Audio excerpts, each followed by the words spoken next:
High above the clouds, Apex Wings Flight 762 glided smoothly through the vast, endless sky. The first-class cabin was a sanctuary of refinement, where soft leather seats cradled passengers in comfort, bathed in the gentle glow of ambient lighting. The air carried the faint, soothing scent of freshly brewed tea, mingling with the low, steady hum of the engines, a symphony of luxury that promised peace and exclusivity. Every detail, from the polished trays to the crisp uniforms of the flight attendants, spoke of a world carefully curated for those who could afford it, an oasis suspended miles above the chaos of the earth below. Among the travelers was Lena, a 38-year-old woman whose presence radiated a quiet, unshakable authority. Dressed in a sharp navy blazer and tailored trousers, she sat near the aisle, her posture poised yet relaxed. To the untrained eye, she might have been just another professional enjoying the perks of first class, but Lena was far more than that. As a senior quality auditor for Apex Wings, her job was to slip into the fabric of the flight unnoticed, observing every nuance: the tone of a flight attendant's greeting, the speed of their service, the subtle undercurrents of passenger satisfaction. A hardcover book rested in her hands, its pages open but unread, a prop masking her true focus. Her sharp eyes darted across the cabin, taking in every detail with the precision of a hawk, her mind cataloging observations for the notebook tucked discreetly in her bag. Lena thrived in this role, her calm exterior hiding a relentless drive to uphold the standards she'd spent years perfecting. Not everyone saw her that way. David Cole, a middle-aged businessman seated a few rows ahead, couldn't seem to stop staring. His tailored suit clung to his frame, and the gleam of his expensive wristwatch caught the light with every restless fidget of his hand. From the moment he'd boarded, his glances toward Lena had been laced with something more than curiosity, discomfort, suspicion, perhaps even disdain. She didn't fit his image of a first-class passenger, and it gnawed at him. "She doesn't exactly belong up here, does she?" A man 2 rows back muttered to his companion, his voice loud enough to carry, dripping with smug certainty. David's own unease festered as the flight wore on. He shifted in his seat, tapping his fingers against the armrest, his eyes flicking toward Lena again and again. She ignored him, her composure a fortress. But the air in the cabin began to thicken, the tension coiling like a spring wound too tight. The flight attendants glided through the aisle with practiced grace, offering drinks and snacks with smiles that never faltered. Lena accepted a cup of green tea, her hand steady as she lifted it to her lips, savoring the warmth against the cool sterility of the cabin. David, meanwhile, waved off the offer with a curt shake of his head, his jaw tightening as he scanned the space around him. His restlessness was starting to draw eyes. Furtive glances from nearby passengers, a raised eyebrow from the elderly woman across the aisle. But no one spoke. For Lena, this wasn't unfamiliar territory. She'd long grown used to the sidelong looks, the whispered judgments that trailed her in places where her presence challenged expectations. Today, though, the weight of it pressed harder, the scrutiny more brazen. She could feel it in the way David's gaze lingered, in the way the man behind her leaned forward slightly, as if waiting for something to happen. Still, she remained a portrait of calm, leaning back in her seat, her eyes shifting between her book and the quiet drama unfolding around her. The cabin hummed with routine. A flight attendant draped a blanket over an elderly passenger's shoulders with gentle care. Another exchanged small talk with a young woman by the window, her laughter soft and fleeting. Lena noted their professionalism with a flicker of approval, but her attention kept drifting back to David.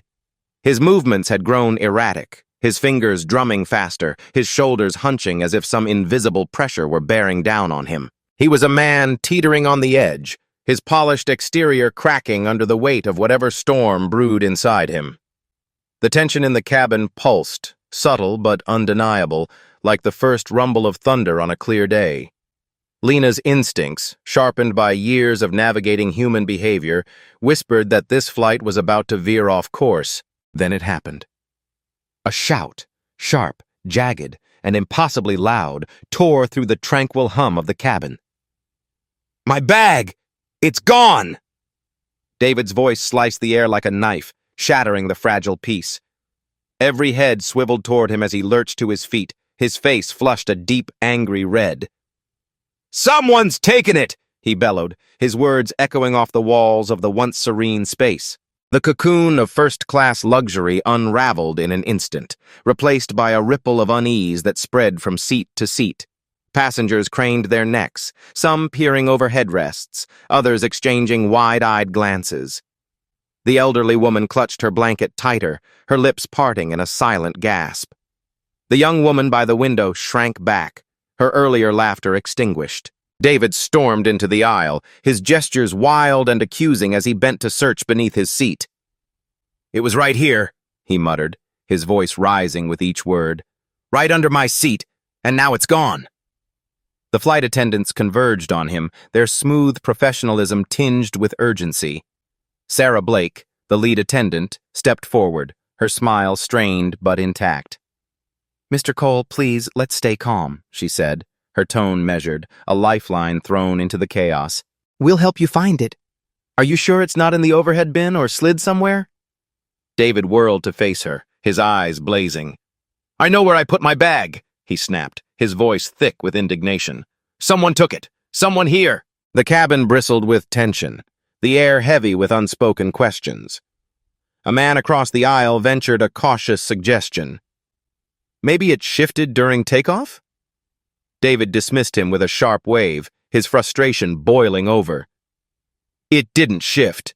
It was taken, and I demand you figure out who did it." Sarah's composure wavered, but she pressed on, her hands raised in a gesture of peace. "Sir, let's check the area thoroughly before we assume anything." David's laugh was harsh, bitter. "Assume? My bag's gone. It didn't just vanish. Someone's responsible." His eyes swept the cabin, searching, accusing, until they locked onto Lena. The weight of his gaze hit her like a physical blow, but she didn't flinch. "You," he said, his voice dropping to a low, venomous hiss as he pointed a trembling finger. "You've been watching me this whole time. Did you take it?" The accusation hung in the air, heavy and toxic, drawing every eye to Lena.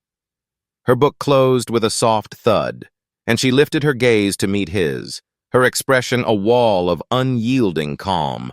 Inside, though, her pulse quickened, not from fear but from the familiar sting of being singled out, judged, reduced to a stereotype. "Excuse me," she said, her voice steady but laced with quiet steel. "I think you're mistaken." The cabin fell silent, the passengers frozen in a mix of shock and morbid curiosity.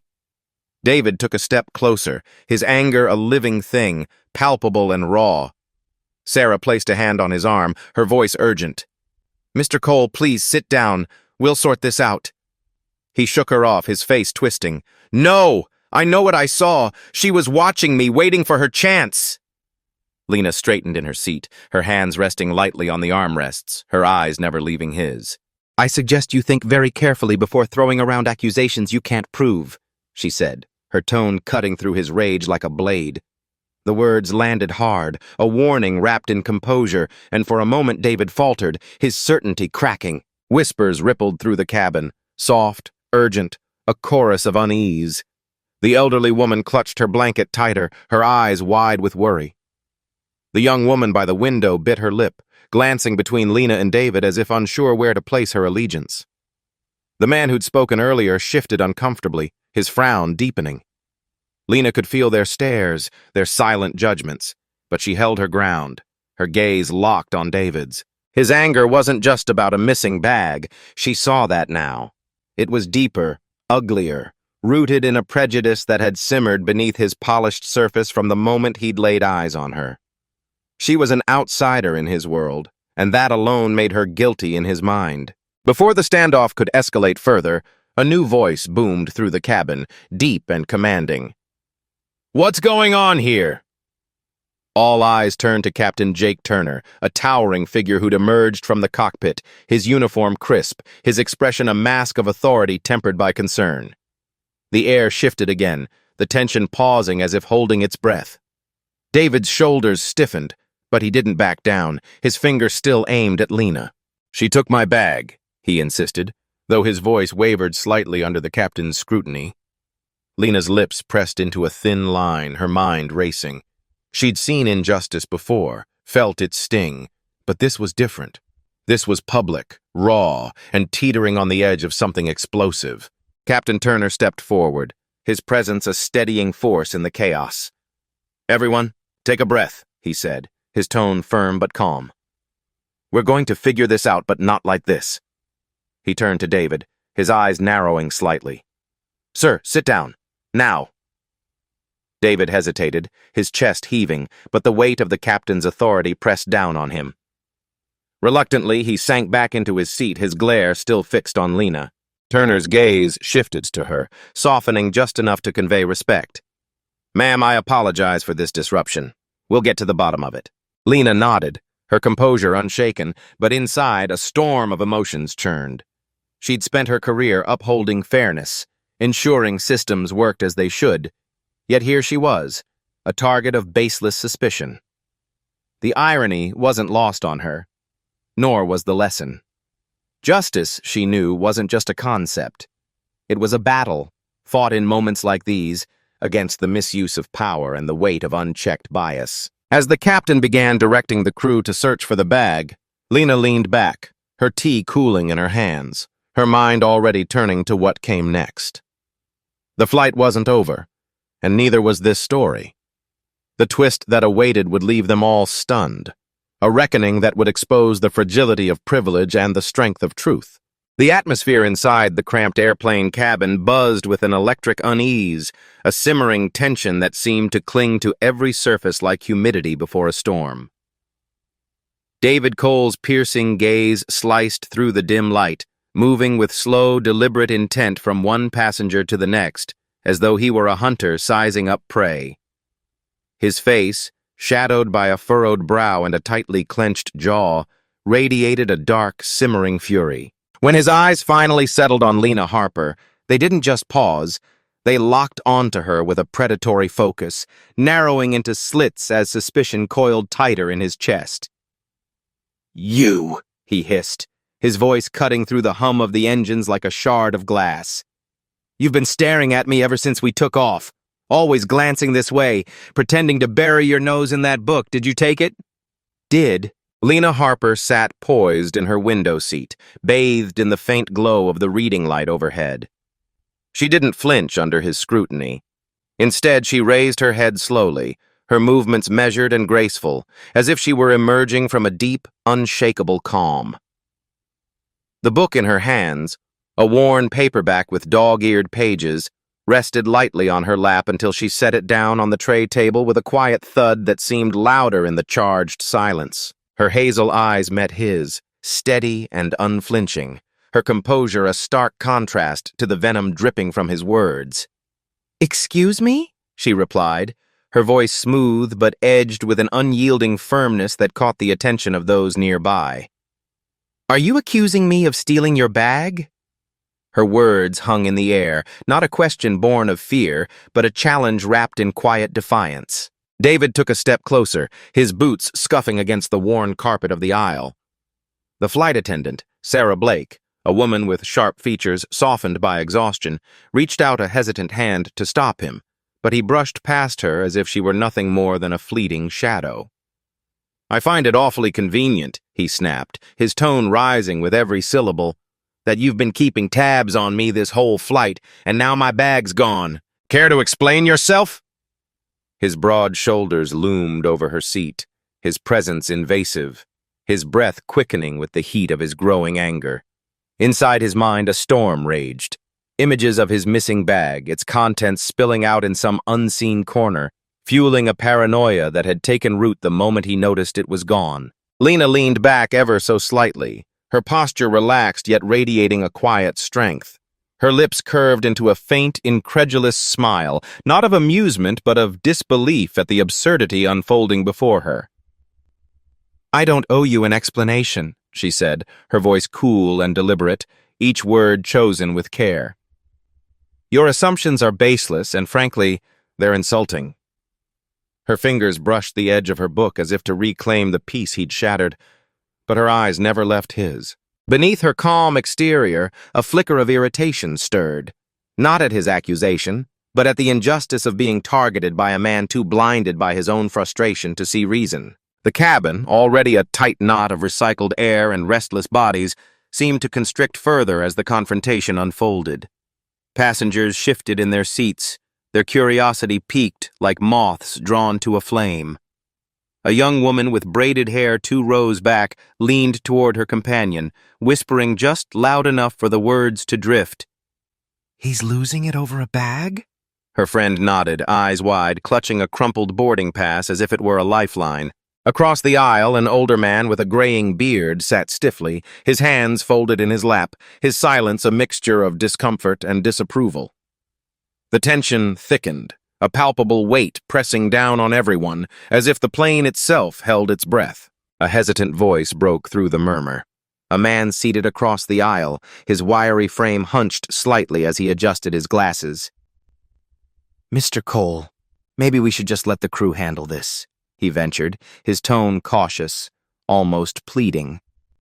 His name was Tom, a middle-aged accountant who'd spent most of the flight scribbling numbers in a ledger, but now his pencil lay abandoned on his tray table, his fingers trembling faintly. "Accusing people without proof. It's not right." His words were timid, but they carried a quiet conviction, a plea for reason in a moment spiraling out of control. David whirled on him, his voice surging with fresh indignation. "Proof?" he barked, his face flushing red. "I've got plenty of proof. She's been eyeing me this whole time, and now my bag's missing. You don't need a detective to figure that one out." His chest heaved, his hands balling into fists at his sides. Inside, he felt a righteous fury. How dare they question him when the evidence seemed so clear? His bag wasn't just a possession, it was a tether to his sense of control, and its absence gnawed at him like a wound. Lena's jaw tightened, though her voice remained a steady anchor in the storm. "Perhaps you should connect the dots yourself, Mr. Cole," she said, her words sharp yet restrained. "Misplacing something doesn't give you license to throw wild accusations at strangers." Her gaze held his, unyielding, a silent testament to her refusal to be cowed. Beneath her composure, though, a thread of anger pulsed, not at David's words, but at the broader injustice they represented, the ease with which power could be abused, the way suspicion could twist into a weapon. Before David could fire back, Sarah Blake stepped forward, her posture rigid with authority. Her uniform was crisp, but her eyes betrayed the weariness of dealing with one too many mid-flight dramas. "Enough, Mr. Cole," she said, her voice slicing through the chaos with a firmness that left no room for argument. "You need to sit down. I'll personally see to it that your bag is found, but this behavior stops now." Her arms crossed over her chest, her stance a barrier between David and Lena. Inside, she felt a mix of frustration and duty. She'd seen passengers unravel before, but this was different, uglier, a clash that threatened to pull the entire cabin into its orbit. David hesitated, his body taut with defiance. His face was a mask of raw emotion, frustration, indignation, and something deeper, a wounded pride that refused to relent. His hands twitched as if itching to point again, to press his case further. A woman 2 rows behind, a middle-aged passenger with a scarf draped over her shoulders, sighed loudly, her exasperation cutting through the standoff. "This is ridiculous," she muttered, her voice carrying a no-nonsense edge. "Just check under the seats and be done with it." Her name was Margaret, a retired nurse who'd spent decades calming frayed nerves, and now she sat with her knitting needles idle in her lap, her patience worn thin by the spectacle. Her words seemed to jolt David out of his spiral, if only for a moment. He shot one last venomous glare at Lena, his lips curling into a sneer, before stalking back to his seat. His movements were stiff, each step a reluctant surrender, his hands gripping the armrests as he sank down. Sarah stepped aside to let him pass, her expression a tight mask of irritation. The cabin settled into an uneasy quiet, the kind that follows a storm, deceptive, fragile, heavy with the promise of more to come. Lena picked up her book again, her fingers tracing the spine as if to ground herself, but her focus drifted far beyond the printed words. She could feel the weight of lingering stares, some curious, some judgmental, pricking at her skin like tiny needles. Inside, she wrestled with a quiet fury, not at David alone, but at the way his outburst had tainted the air, turning strangers into silent accusers. David, meanwhile, stewed in his seat, his knuckles white as he gripped the armrests. His mind churned with a relentless loop. Someone had taken his bag, and Lena's calm demeanor only deepened his suspicion. She was too composed, too unaffected. It had to be her. The fragile peace didn't last. David's fury, a beast barely caged, broke free again. He surged to his feet, storming down the aisle until he loomed over Lena once more. His finger jabbed the air, trembling with the force of his conviction. "You're the only one who's been watching me," he snarled, his voice a blade honed by desperation. "Don't play dumb. You know exactly what I'm talking about." His eyes blazed, wild with the certainty that he'd cornered his culprit. Lena, mid-page, glanced up with deliberate slowness. She closed her book with a soft snap and set it aside, her movements a quiet rebuke to his chaos. Meeting his glare head-on, she spoke with a calm that belied the storm around her.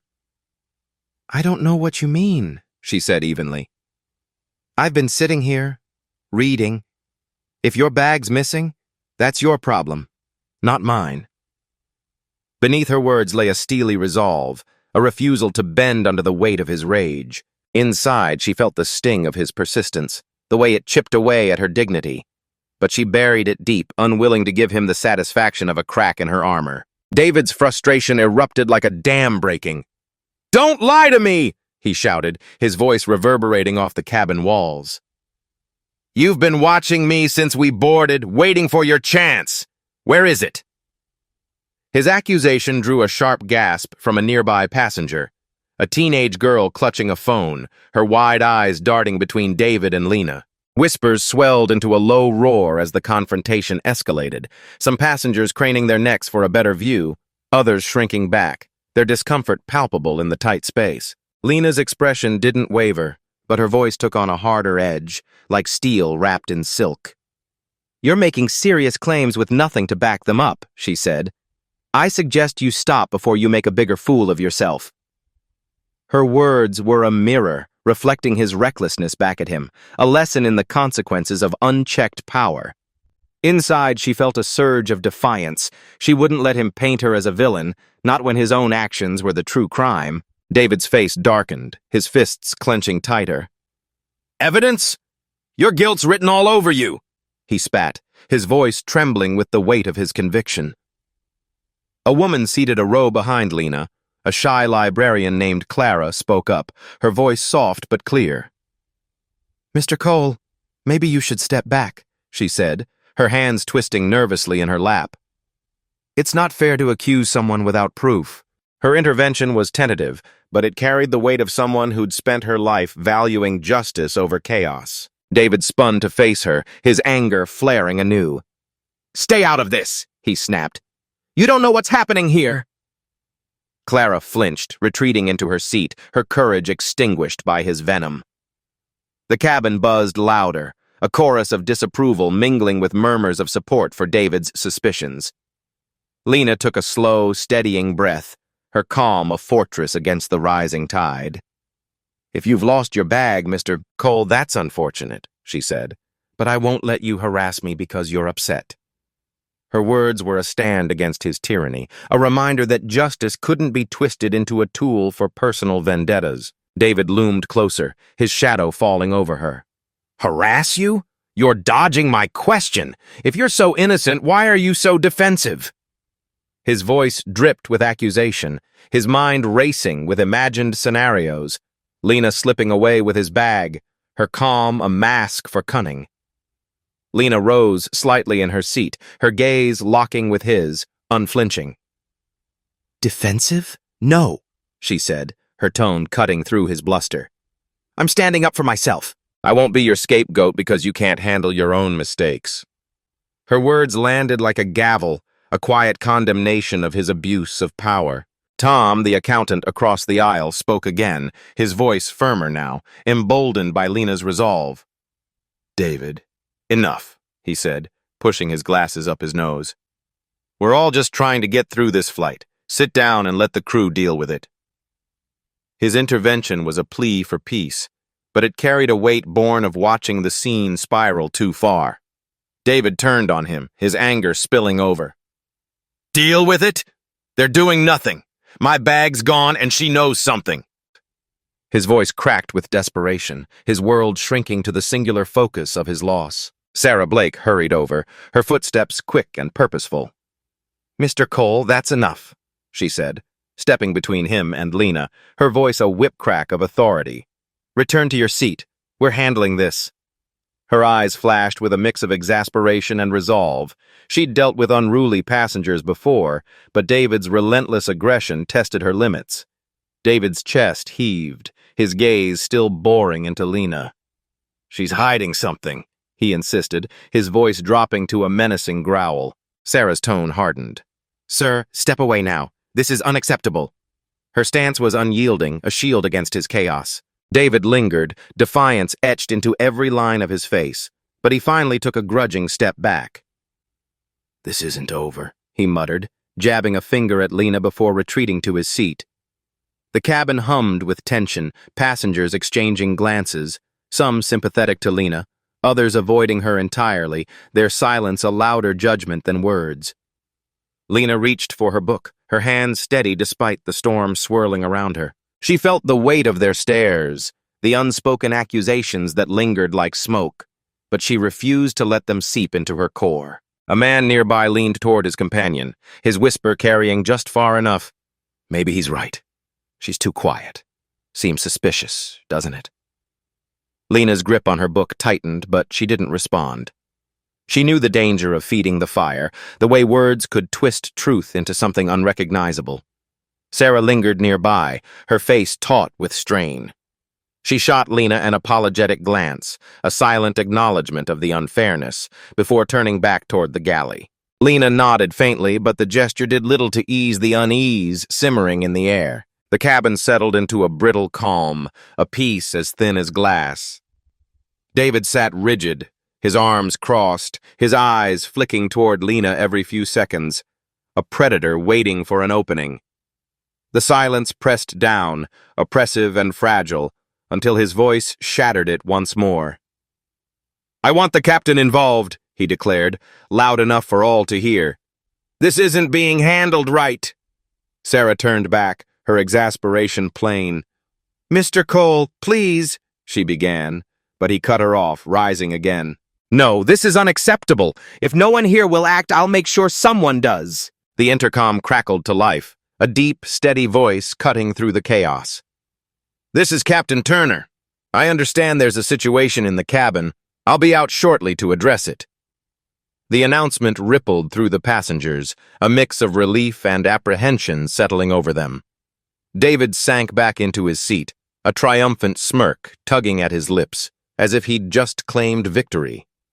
Lena closed her eyes briefly, steadying herself.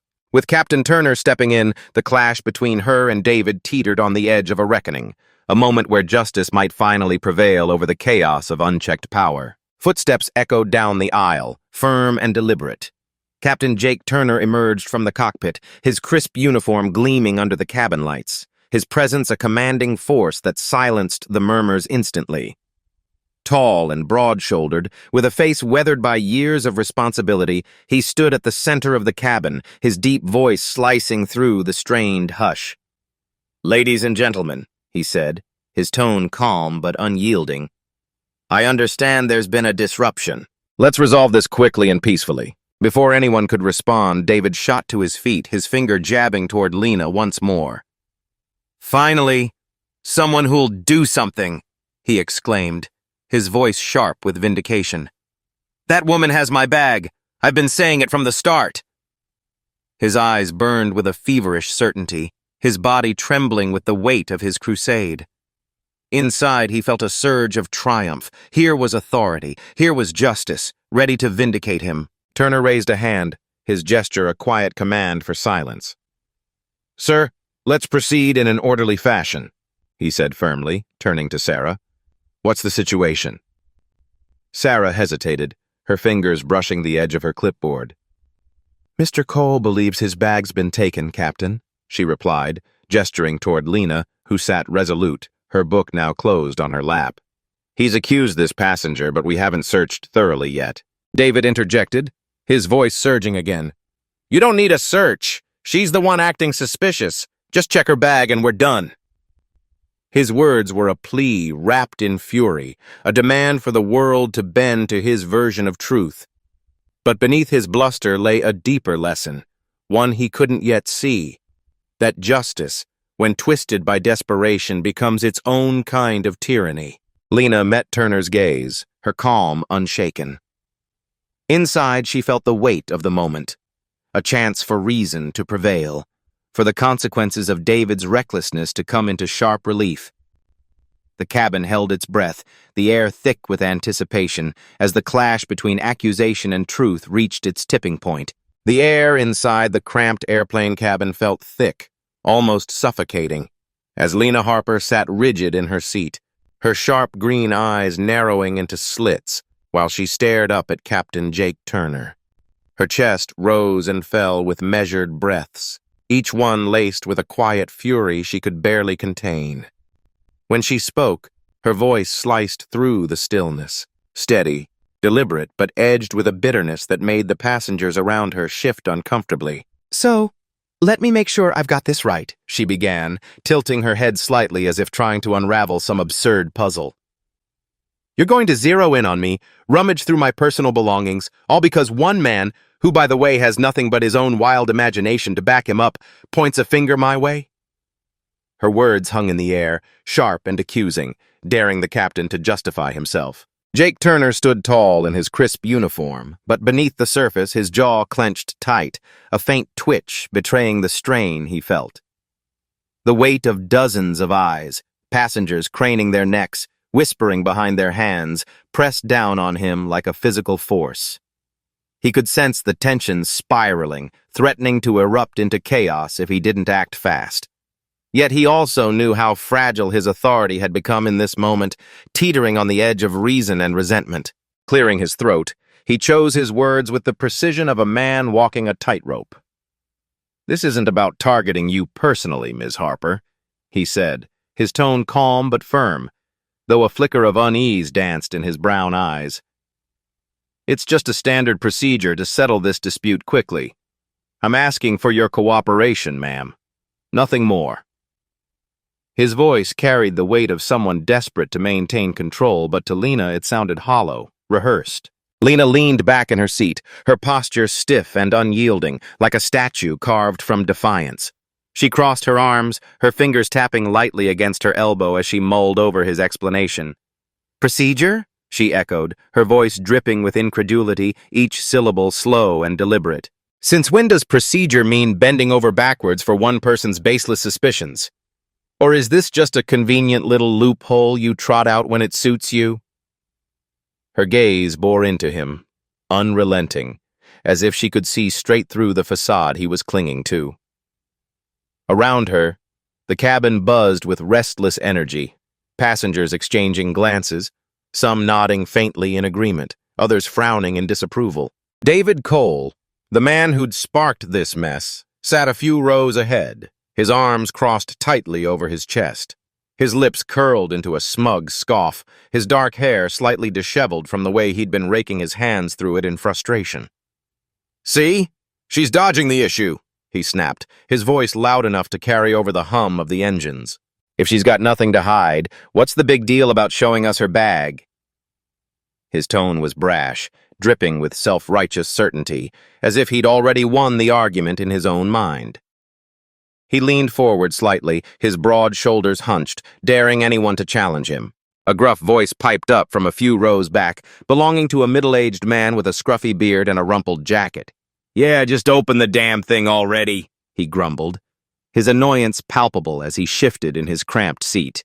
"We don't need to sit here all day over this nonsense." His words were tinged with impatience, his hands fidgeting with the armrest as if he couldn't bear another second of delay. The sentiment rippled through the cabin, a murmur of agreement rising like a tide. Lena's head snapped toward the man, her eyes flashing with a cold, steely resolve. She didn't flinch, didn't hesitate. "It's amazing, isn't it?" she said, her voice cutting through the noise like a blade. "How fast people toss out decency when it's not their privacy on the chopping block." Her words landed hard, and the man bristled, his face flushing as he muttered something incoherent under his breath. He sank back into his seat, avoiding her gaze, clearly stung but unwilling to push further. "Enough," Captain Turner interjected, his voice booming with an authority he desperately needed to reclaim. He raised a hand, his broad palm slicing through the air to silence the brewing storm. "Let's keep this civil, everyone. Ms. Harper, I promise you, this is just to wrap things up quickly and fairly." His tone softened slightly, an attempt to appeal to her reason, but his eyes betrayed a flicker of doubt. Did he even believe his own words? Lena studied him for a long, agonizing moment, her lips pressed into a thin line. The cabin fell into a deathly hush, every passenger holding their breath, waiting to see how this standoff would unfold. Her mind raced, anger warring with pragmatism, pride clashing with exhaustion. Finally, she let out a sharp exhale, a sound heavy with resignation, and gestured toward the small black bag resting on the floor beside her seat. "Fine," she said, her voice clipped and cold, each word laced with barely restrained contempt. "If this is what it takes to put an end to this ridiculous charade, go ahead. But let's not kid ourselves. This isn't procedure. It's you caving to a loudmouth with no proof." Her eyes flicked toward David, who smirked triumphantly, clearly pleased with himself. Sarah Blake, the young flight attendant with wide, nervous eyes, hesitated as she stepped forward. Her hands trembled slightly as she bent down to retrieve Lena's bag, treating it like it might shatter or explode at any moment. She knelt awkwardly, her uniform skirt bunching up as she fumbled with the zipper. Captain Turner loomed nearby, his gaze fixed on her every move, his brow furrowed with concentration. Sarah's fingers moved carefully, peeling back the flap to reveal the contents: a worn notebook with a cracked spine, a neatly folded scarf in soft blue, a paperback novel with dog-eared pages, and a small toiletry case that rattled faintly as she shifted it. Nothing suspicious, nothing incriminating, just the ordinary belongings of a woman trying to get through a flight. Sarah straightened up, her face a mixture of relief and discomfort as she held the bag out to Lena. "There's nothing here, Captain," she said quietly, her voice barely above a whisper, as if she didn't want to draw more attention to the moment. Lena took the bag back with deliberate slowness, her movements precise and controlled. She set it down beside her again, then locked eyes with David. "Satisfied?" she asked, her voice a razor-sharp challenge that cut through the silence. David's face flushed a deep red, but he refused to meet her stare, muttering instead, "Maybe she stashed it somewhere else." His words were weak, petulant, a last-ditch effort to cling to his crumbling narrative. "That's enough," Turner snapped, his patience fraying at the edges. He turned to Lena, his expression softening slightly. "Thank you for your cooperation, Ms. Harper." But Lena's lips twisted into a faint, humorless smile, her eyes glinting with something dark and knowing. "Cooperation?" she repeated, the word dripping with sarcasm as she leaned forward slightly. "Let's call it what it really is, surrendering to someone's baseless paranoia because it's easier than standing up for what's right." Her voice was low, almost a whisper, but it carried a weight that sent a shiver of unease through the cabin. Passengers shifted in their seats, some exchanging awkward glances, others staring at their laps, unwilling to meet her piercing gaze. Turner squared his shoulders, clearly eager to put this mess behind him. "This issue is closed," he declared, his tone firm but tinged with weariness. "I need everyone to return to their seats and stay calm for the rest of the flight." He turned to leave, his steps heavy, but Lena's voice stopped him cold. "Captain," she called, her tone even and deliberate. He paused, glancing back over his shoulder, his face tightening as if bracing for another blow. "You might want to think about the example you've just set," she said, her words slow and measured. "The next time someone decides to throw around accusations with no evidence, they'll expect you to jump through the same hoops. Who's it going to be then?" Her question lingered in the air, heavy with implication, a stark reminder of the fragility of justice when power bends to whim. Turner said nothing, his expression unreadable as he retreated to the cockpit, his posture stiff with the burden of her words. Sarah slipped away to the galley, her head bowed as if she wanted to disappear entirely. David slumped back into his seat, his shoulders hunched, his once confident demeanor reduced to a shadow. He stared out the window, but the occasional flick of his eyes toward Lena betrayed the resentment still simmering beneath his defeat. The cabin settled into an uneasy quiet, the hum of the engines filling the void left by the confrontation. Lena picked up her novel again, but her hands trembled faintly as she turned the pages.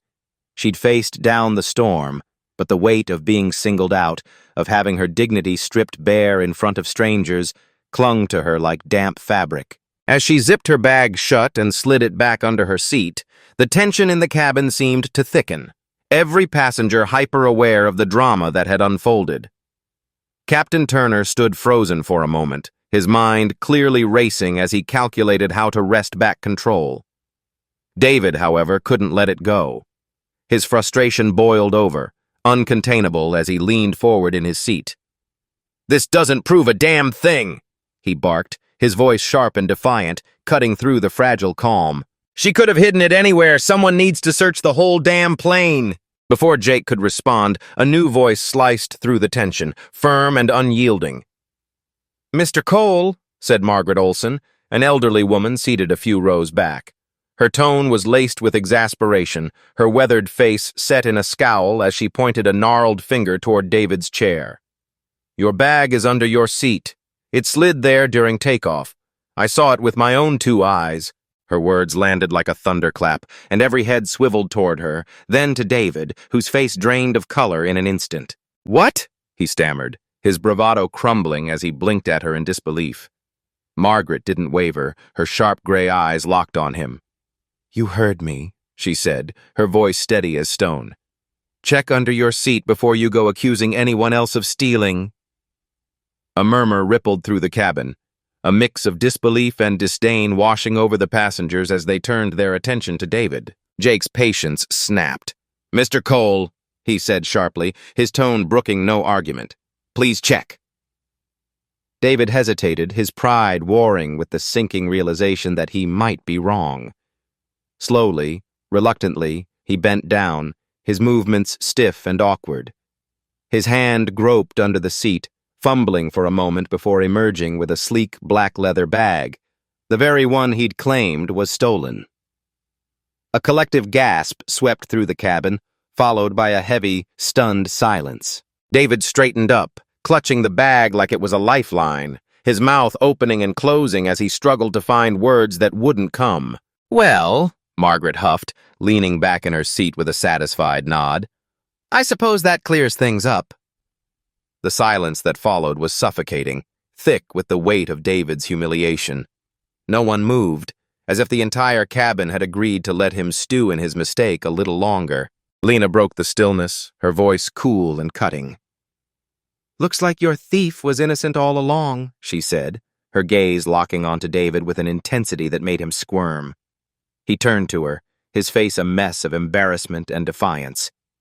"I didn't mean to," he started, but Lena cut him off, her words sharp and unrelenting. "Didn't mean to what? Drag my name through the mud? Assume I'm guilty because it's easier than admitting you might have made a mistake?" Her voice trembled slightly, not with fear, but with the raw edge of someone who'd been pushed too far. "You owe her an apology," Margaret interjected, her tone slicing through the air like a whip. David shifted uncomfortably, his fingers tightening around the bag as he wrestled with his pride. I apologize," he muttered, the words barely audible, his eyes fixed on the floor. "Louder!" someone called from the back, sparking a ripple of stifled laughter. David's face burned crimson as he forced the words out again. "I'm sorry," he said, louder this time, though the lack of sincerity was painfully clear. He sank back into his seat, avoiding eye contact, his once imposing presence shrinking under the weight of his public disgrace. The cabin erupted into hushed whispers, passengers leaning toward one another to dissect what they'd just witnessed. Unbelievable, one man muttered to his neighbor, shaking his head. Jumping to conclusions like that without even thinking twice. Another nodded, adding, "Some people just can't handle being wrong." Jake raised a hand, his voice cutting through the chatter. "Ladies and gentlemen," he said, calm but firm, "the matter is resolved. Please stay seated and let the crew take care of you for the rest of the flight." His words restored a fragile order, but the tension lingered, a quiet undercurrent that refused to dissipate. Lena settled back into her seat, her expression unreadable as she opened her book again. Her eyes lingered on the same page, unseeing, as her mind replayed the ordeal, the injustice of it, the sting of being targeted, the hollow victory of being proven right. David sat stiffly across the aisle, clutching his bag like a shield, his nervous glances darting around the cabin as if expecting further judgment. The once arrogant businessman now looked small, diminished, his bravado stripped away by his own misstep. Margaret, meanwhile, leaned back with a faint smirk, her eyes drifting shut as she muttered something about drama in the skies. She'd seen enough in her years to know when justice had been served, however messily. The whispers among the passengers continued, their gazes flickering toward Lena, some with sympathy, others with embarrassment, and a few with the quiet judgment of those who'd silently sided with David until the truth came crashing down. It was a familiar mix for Lena, one she'd faced before, but familiarity didn't dull the ache. Sarah approached cautiously, her steps tentative as she neared Lena's seat. "Miss Harper," she said softly, her voice tinged with genuine regret. "On behalf of the crew, I'm so sorry for the trouble you've been put through." Lena looked up, her expression softening just enough to acknowledge the gesture, but the weight of the ordeal still lingered in her eyes. She nodded faintly, then returned to her book, though her hands still betrayed a faint tremble. The lesson here wasn't lost on anyone paying attention. Justice, when twisted by the whims of power or the loudest voice in the room, could unravel into something ugly, something unfair. Captain Turner had bent to pressure, David had wielded accusation like a weapon, and Lena had borne the brunt of their failures. The consequences of that imbalance rippled outward, leaving a cabin full of passengers to grapple with their own roles, bystanders, accusers, or silent witnesses, in a moment where right and wrong had been laid bare. And as the plane droned on through the sky, the echoes of that reckoning lingered, a quiet warning about the cost of letting power override reason. The cabin of the first-class section hummed with the low drone of engines, but beneath that steady sound lay a silence so thick it felt like a living thing pressing against the passengers' chests. Lena Harper sat in her seat, her face a mask of calm that belied the icy sharpness in her eyes. She'd just returned from a confrontation that had left the air crackling with unease, her steps measured as she lowered herself back into the plush leather chair. Her fingers brushed the edge of her bag, retrieving her notebook with the kind of deliberate grace that seemed to defy the chaos swirling around her. She flipped it open to a crisp, untouched page, her pen hovering for a heartbeat before it descended with purpose, carving sharp, determined strokes into the paper. Each word she wrote carried the weight of the ordeal she'd just endured, a public accusation, a humiliating spectacle, and yet her expression remained unreadable. A fortress of composure hiding the storm raging within. Her eyes, though, flickered with something fierce, a quiet resolve that promised this moment would not slip into oblivion unnoticed. Across the aisle, Sarah Blake, the lead flight attendant, stood in the galley, her arms crossed tightly over her chest. Her lips pressed into a thin line as she murmured to her colleague, a younger woman whose wide eyes betrayed her inexperience.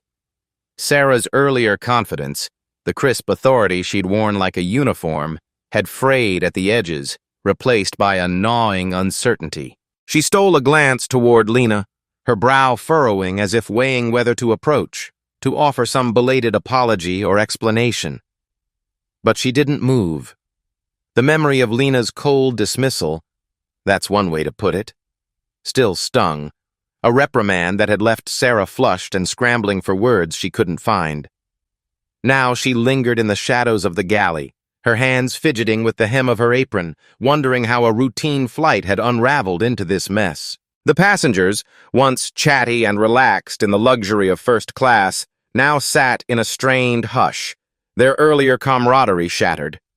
A man in his late 40s, his tie loosened and his face lined with the weariness of too many business trips, leaned across the aisle toward Lena. His voice was low, almost conspiratorial, as if he feared being overheard. "I just want to say I'm sorry for what you went through back there," he said, his tone earnest but tinged with discomfort. "It wasn't right." Lena didn't lift her gaze from her notebook, her pen scratching steadily across the page. "Noted," she replied, her voice flat, a single word that landed like a stone. The man hesitated, shifting in his seat, clearly unsettled by her detachment. "I mean, I wasn't involved. But some of us didn't think it was fair either," he pressed, his words tumbling out in a rush. Lena's eyes flicked up briefly, meeting his for a fleeting moment, her expression a wall he couldn't breach. "I appreciate your sentiment," she said coolly, "but fairness isn't restored with whispers after the fact." Chastened, he sank back into his seat, his face reddening as he stared at the tray table in front of him, wishing he'd kept his mouth shut. Nearby, a young woman in a sleek blazer muttered to her companion, her voice just loud enough to carry. "She doesn't have to be so icy about it. People are trying to be nice." Lena heard the remark, the words brushing against her like a faint breeze, but she gave no sign of it. To her, sympathy offered now, after the damage was done, felt hollow, a performance staged for the benefit of the givers, not the wronged. She turned her focus back to her notebook, her pen moving faster now, capturing not just the events but the undercurrents, the biases that had fueled the incident, the failures of those in charge to intervene.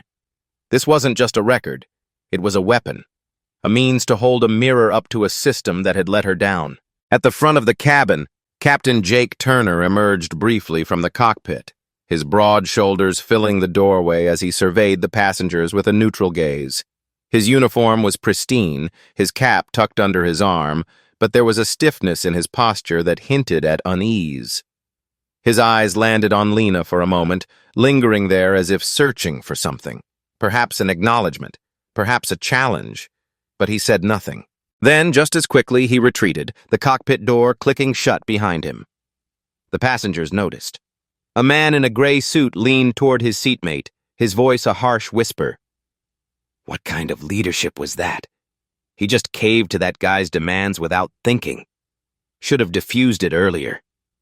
His companion nodded, her lips pursed. Instead, he let it escalate. Unprofessional.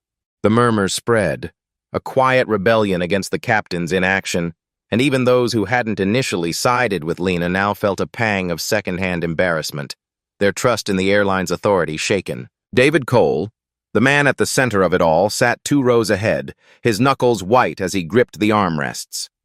His bag, the one he'd so confidently accused Lena of tampering with, now rested beside him, a silent monument to his mistake. He darted quick, nervous glances toward her, but whenever her gaze drifted in his direction, he snapped his head away, his face burning with shame. Finally, he cleared his throat, the sound awkward and forced, and muttered to no one in particular. It was an honest mistake. Anyone could have thought the same. Lena's voice sliced through his feeble defense, calm but cutting. Anyone could have assumed the worst about someone they don't understand. Is that what you're saying? David flinched, his words tripping over themselves. I wasn't trying to... You weren't trying to? Lena pressed, her tone steady but unrelenting. You accused me without a second thought.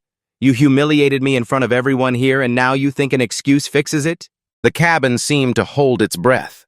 David's eyes darted around, searching for an ally, but the faces that had once watched his outburst with curiosity now turned away.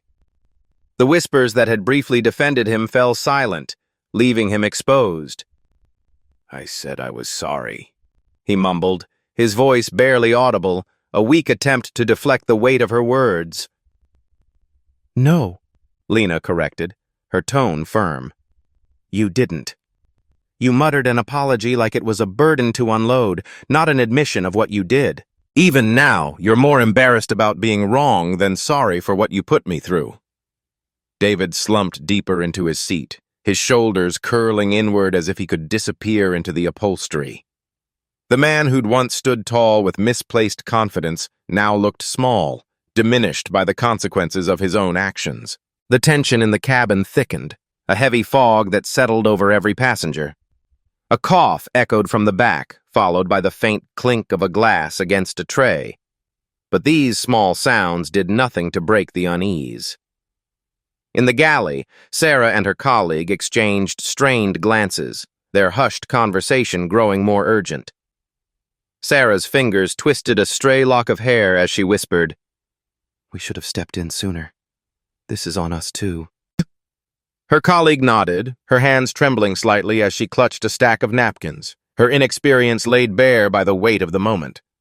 The passengers, meanwhile, avoided eye contact, their discomfort palpable.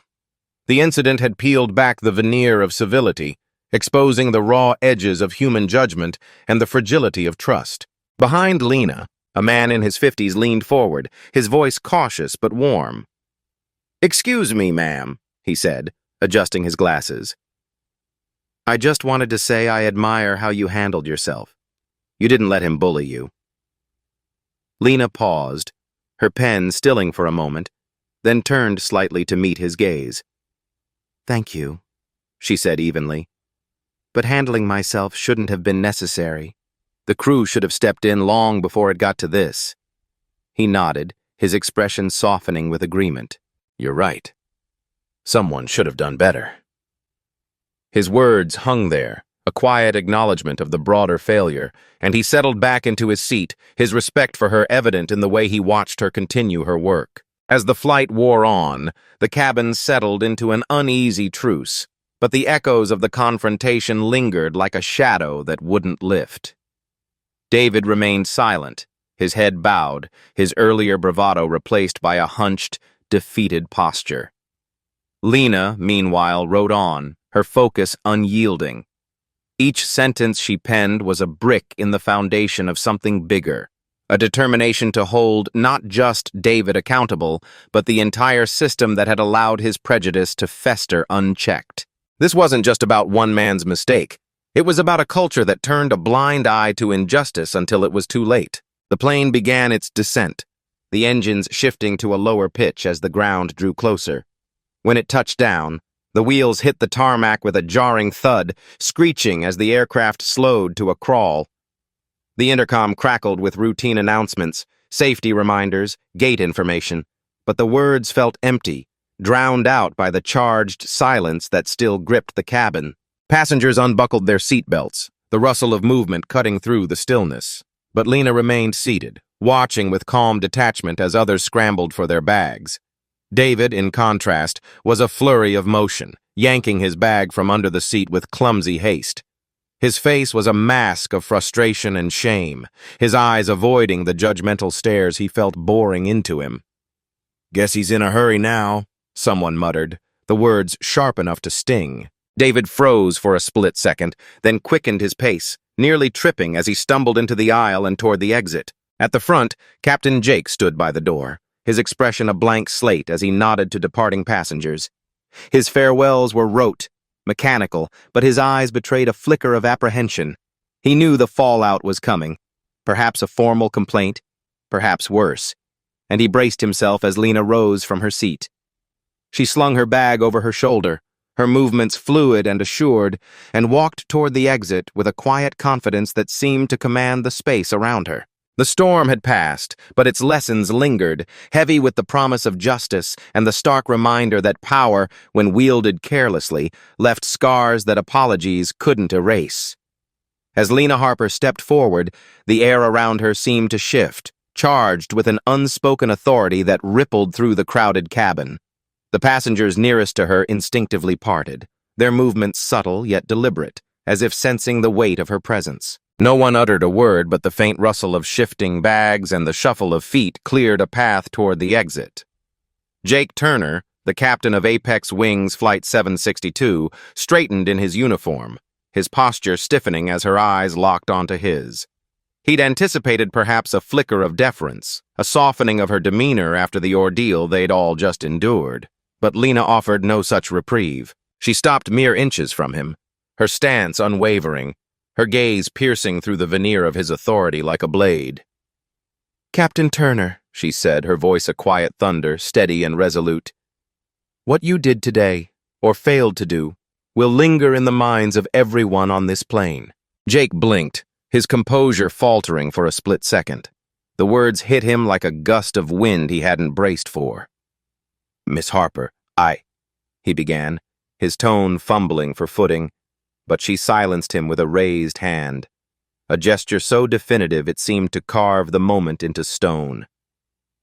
"I hope you take a long, hard look at the weight you carry," she continued, her words measured yet laced with an undercurrent of steel. "This isn't just about keeping a plane in the sky. It's about the dignity of every single soul on board, something you let slip through your fingers today." Before he could muster a reply, she turned away, the sharp click of her heels against the cabin floor echoing like a judge's gavel. Jake stood there, rooted to the spot, his mouth half open, words dissolving into the hum of the terminal beyond. A wave of unease settled over him as the next group of passengers surged forward, their chatter and footsteps swallowing the silence she'd left behind. The terminal sprawled before Lena, a chaotic symphony of hurried travelers darting toward gates and connections, their rolling suitcases clattering against the polished floor. It was a stark contrast to the taut electric tension she'd just walked away from, a microcosm of confrontation now dissolving into the broader rush of humanity. She moved with purpose, her strides long and deliberate, her face a mask of calm that belied the storm churning within. Her mind was already racing ahead, plotting the next moves in a chess game only she fully understood. Around her, she caught fragments of the flight's aftermath, passengers whispering in low tones, their eyes flickering toward her with a mix of curiosity and caution. Some offered her faint nods, their expressions carrying a quiet respect, while others averted their gazes the moment she met them, as if afraid to be drawn into the orbit of her resolve. Near the baggage claim, the conveyor belt hummed steadily, its mechanical rhythm a backdrop to the travelers retrieving their lives in suitcases and duffels. There, amidst the crowd, stood Margaret Olson, a silver-haired woman with a wiry frame and eyes that sparkled with a knowing glint. She tugged her suitcase free with a practiced yank, then glanced up as Lena approached. A small conspiratorial smile curved her lips. "Good for you, dear," she said, her voice warm but edged with grit, the kind earned from decades of watching the world turn.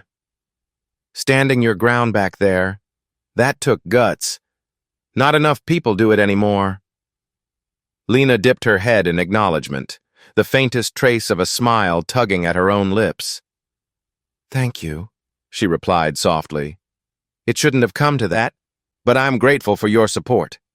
Reason seems to be a rare commodity these days." Margaret let out a dry chuckle, her suitcase wheels squeaking faintly as she adjusted her grip. "You're preaching to the choir, honey. Sanity's in short supply, but you did what had to be done. Don't let anyone tell you otherwise." With a parting nod, she trundled off, leaving Lena with a flicker of warmth amid the cold determination driving her forward. Lena veered toward a quieter corner of the terminal, the din of the crowd fading as she slipped into a pocket of relative stillness. She slid her phone from her bag, her fingers moving with precision as she began typing an email.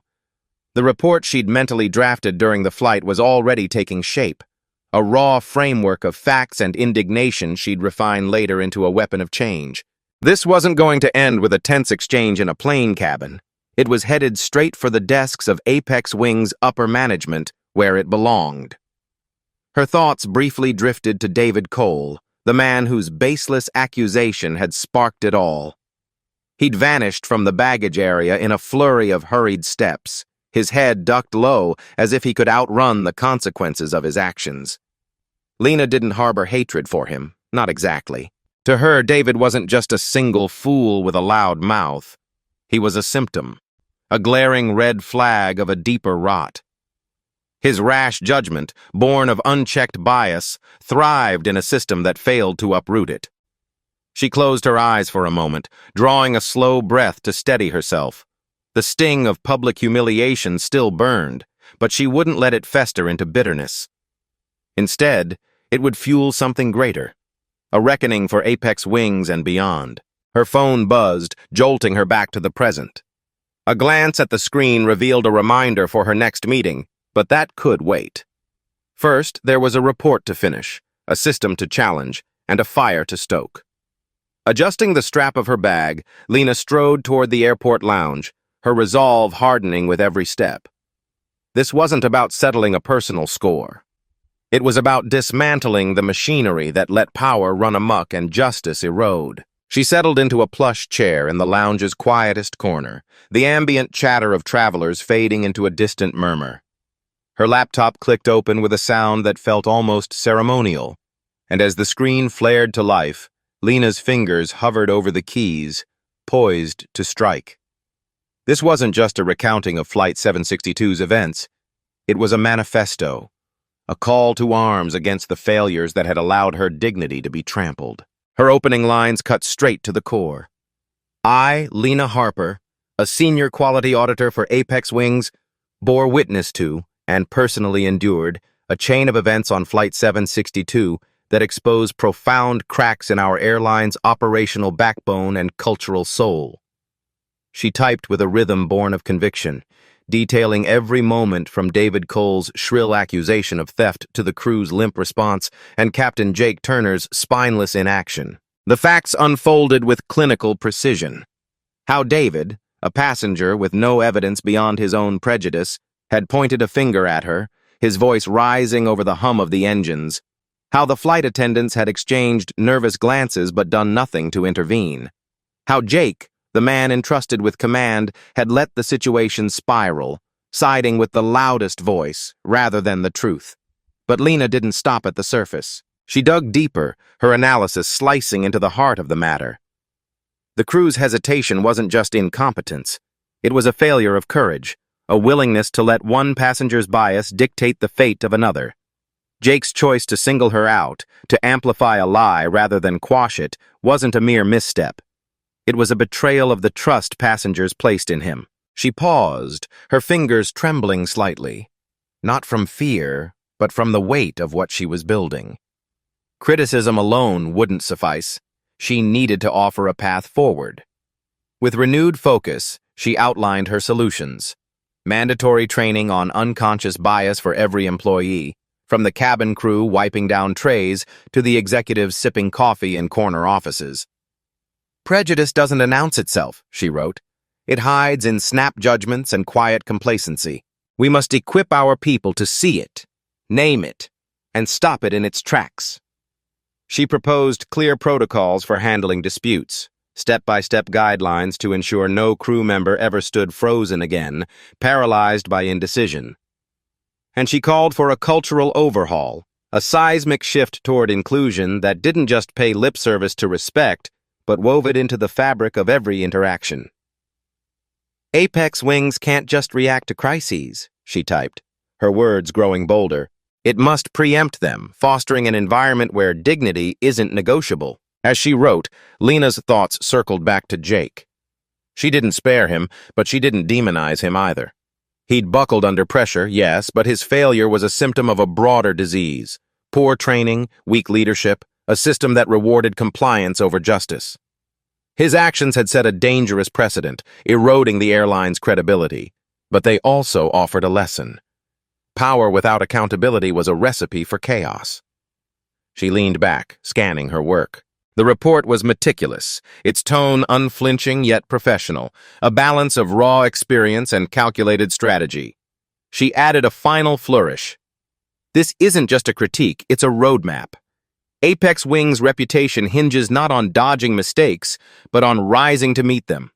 I urge leadership to seize this moment, to lead with integrity and redefine what this industry can be. With a deep breath, she attached the file to an email, the subject line stark and commanding. Incident Report, Flight 762, Immediate Recommendations. Her finger hovered over the send button, then pressed down with quiet finality. As the confirmation flickered across the screen, a wave of relief washed over her, tempered by the fire still burning in her chest. This was only the opening salvo. She'd planted a seed of change, but nurturing it would demand unrelenting tenacity. Closing her laptop, Lena stood, her gaze sweeping the lounge. Travelers moved around her, oblivious to the battle she'd just waged, and the war she was prepared to fight. By morning, her report would land in the inboxes of Apex Wing's executives, igniting a firestorm of debate. The subject line alone would demand their attention, and the words within would force them to confront a truth they couldn't ignore.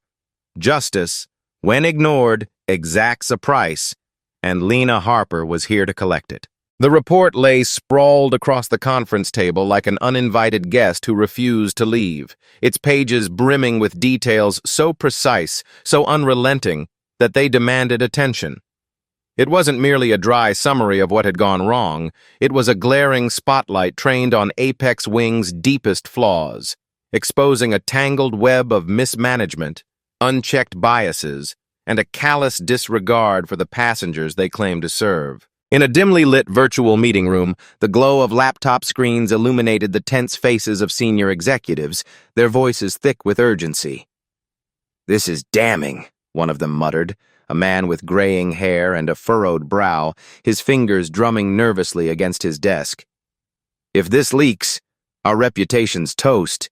Years of goodwill could vanish overnight." Another executive, a woman with sharp eyes and a clipped tone, leaned closer to her camera. "Let's not lose sight of what's in front of us," she countered, her voice cutting through the panic like a blade. "She's not wrong about the problems. This could be our chance to patch the cracks before the whole structure collapses, but only if we move fast." They didn't know it yet, but the clock had already run out on containment. Far from the polished boardrooms and carefully worded memos, a passenger aboard Flight 762 had quietly pressed record during the peak of a heated clash between David Cole and Lena Harper. The shaky footage captured it all. David, a middle-aged man with a flushed face and a voice dripping with indignation, hurling accusations like grenades, each one baseless, each one louder than the last. Across from him stood Lena, her posture steady, her expression a fortress of calm resolve as she parried his words with measured rebuttals. She didn't raise her voice, but every syllable carried the weight of unshakable conviction. By the time the plane touched down, that video had found its way to social media, uploaded with a caption that seared itself into the minds of thousands. First class? Hardly. Watch how this passenger was humiliated over baseless accusations on an Apex Wings flight. Within hours, the post erupted into a digital wildfire, spreading across screens and sparking a storm of reactions. Comments flooded in, some laced with fury at the airline's apparent incompetence, others glowing with admiration for Lena's quiet strength. "This is outrageous," one user typed, their words practically vibrating with anger. "Apex Wings needs to step up." Another chimed in, "Lena Harper's a hero. We need more like her, people who won't just take this kind of treatment lying down." But the tide of opinion wasn't unanimous. As the video ricocheted across the internet, darker currents began to swirl. Skeptics emerged from the shadows, their voices sharp with disdain. "Here we go again," one detractor sneered in a lengthy post. "Cancel culture's latest victim, people clutching their pearls before they even know the facts." Others turned their scrutiny on Lena herself, questioning her intentions with a venom that stung even through the screen. "She's milking this for attention," one accused, while another speculated, "Bet she staged the whole thing for clout." The footage didn't just ignite a conversation. It split the world into camps, each side digging in deeper as the story ballooned beyond the confines of a single airline. Newsrooms seized it like hounds on a scent, spinning it into a broader narrative about ingrained prejudice and the fraying state of customer service in an age of instant outrage. Morning talk show hosts dissected it over coffee cups, their debates spilling into hashtags like Apex Wings Fails and Bike Stand with Lena, which danced across trending lists like wildfire embers. For Lena Harper, the eye of this hurricane was a place she hadn't chosen but couldn't escape. She sat alone in her modest apartment, the soft hum of her laptop drowned out by the ping of incoming messages. Her inbox overflowed. Some notes were warm from strangers who saw her as a beacon, sharing their own tales of being dismissed or demeaned. "I've been there," one woman wrote, her words trembling with emotion. "Thank you for giving us a voice." Another email stopped her cold. A flight attendant from a rival airline, her tone raw with gratitude. "We see this every day," it read. "Passengers treated like problems, not people. Most of us stay quiet because we're scared or powerless. You've lit a fire in me. Thank you." But alongside the support came the barbs. Trolls swarmed her social media, their taunts relentless. Drama queen, overreacting snowflake.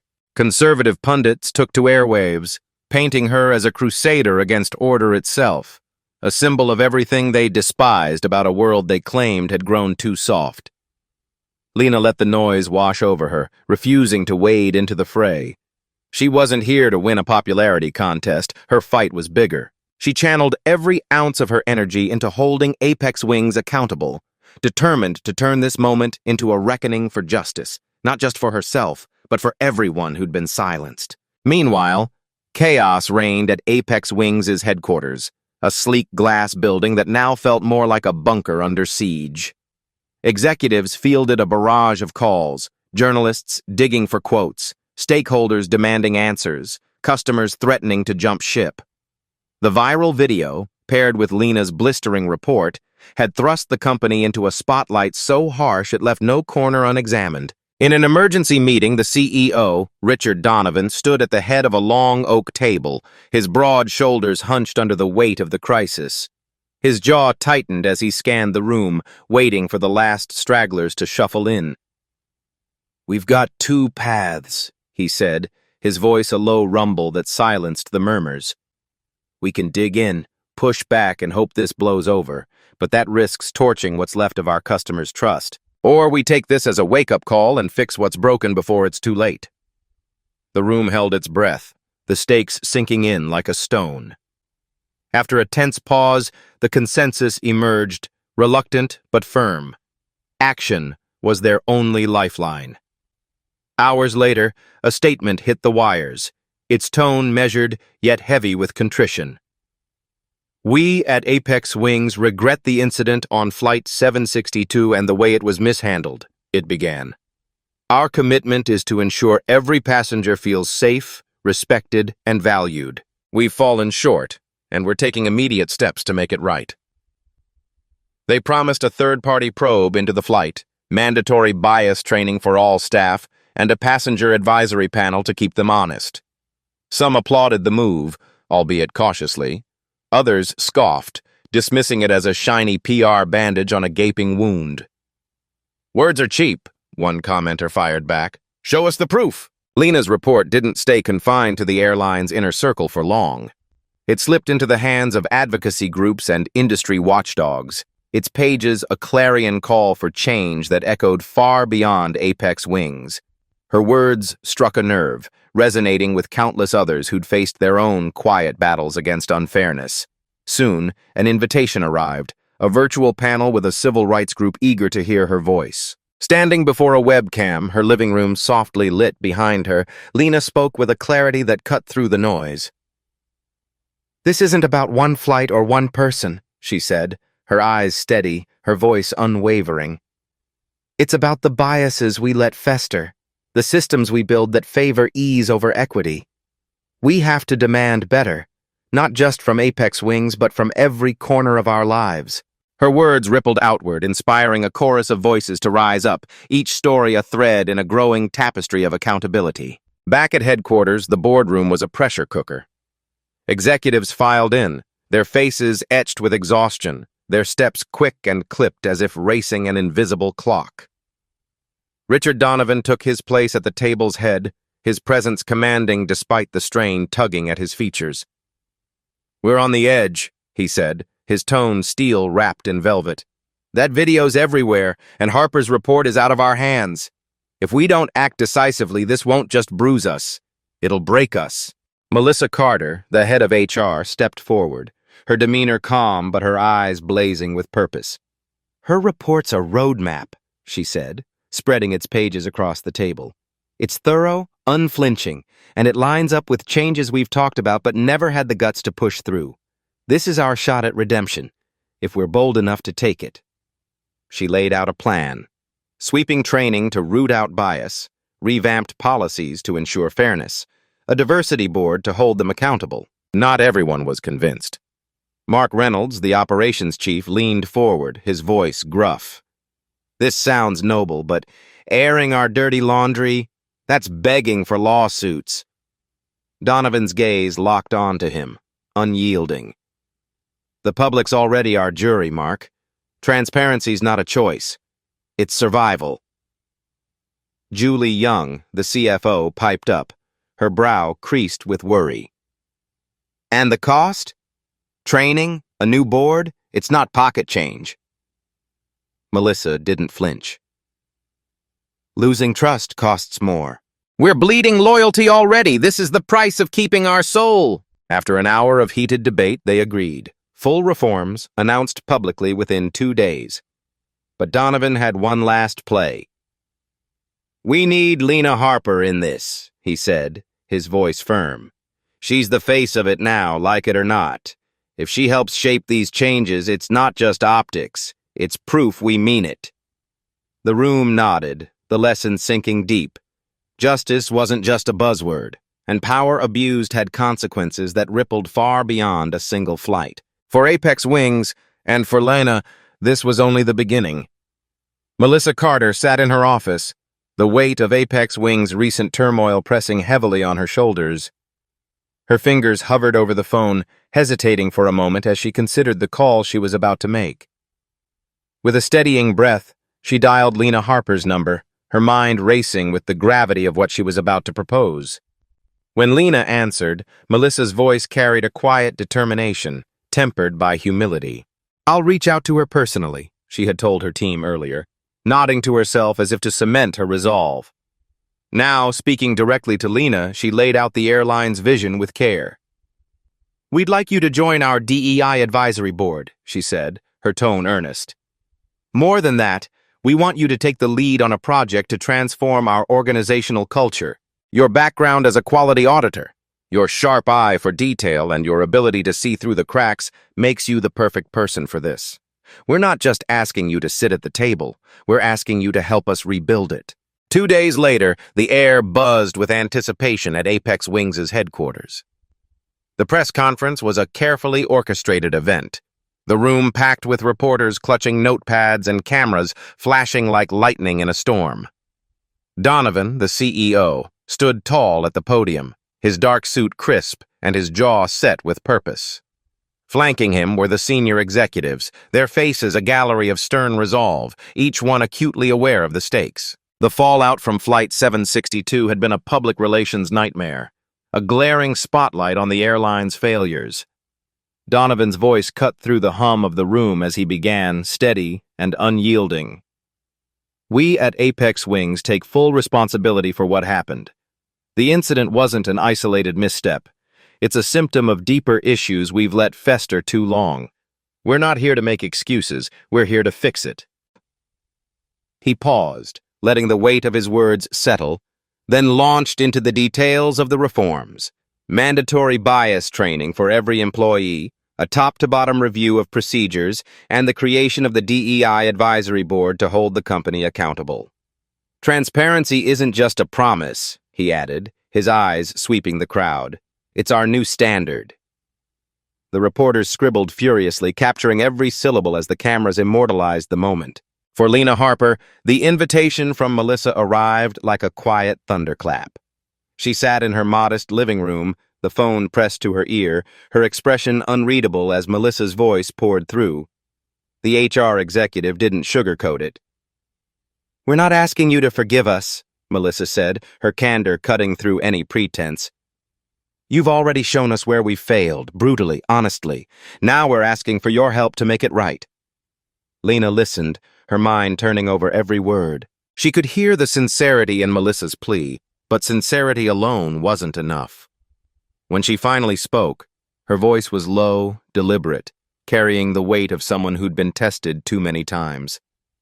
If I do this, it won't be a token gesture. I'm not here for a fancy title or a photo op. I want real power to change things.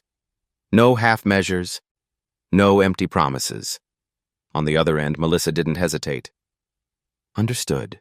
We're offering you a full seat on the DEI board and the reins to a project that'll reshape how we operate. You'll have the freedom to push the changes you've been calling for. Lena let the silence stretch, her thoughts a tangle of skepticism and cautious hope. Then, with a firm nod to herself, she said, I'm in. But hear me clearly. This isn't about optics for me. If I see pushback or watered-down efforts, I'm out, and I won't keep quiet about it. Melissa's response was immediate, almost relieved. We wouldn't expect anything less. Weeks later, Lena stepped into her role with the precision of a surgeon and the tenacity of a storm. She arrived at Apex Wings' offices, her notepad in hand and her gaze sharp, diving headfirst into the airline's policies and culture. The fluorescent lights hummed overhead as she pored over documents, her pen scratching notes in the margins. She didn't stop at the paperwork. She sought out the people. From gate agents to flight attendants to baggage handlers, Lena sat with them in break rooms and conference calls, her questions direct and her patience endless. Tell me what you've seen, she'd say, leaning forward, her dark eyes locking onto theirs. What's broken here? What's been ignored? Their answers came haltingly at first, then in floods, stories of brushed-off complaints, unchecked biases, and a creeping sense of disillusionment. Lena listened, her jaw tightening with each revelation, her resolve hardening like steel. The leadership team, at first, watched her with wary eyes.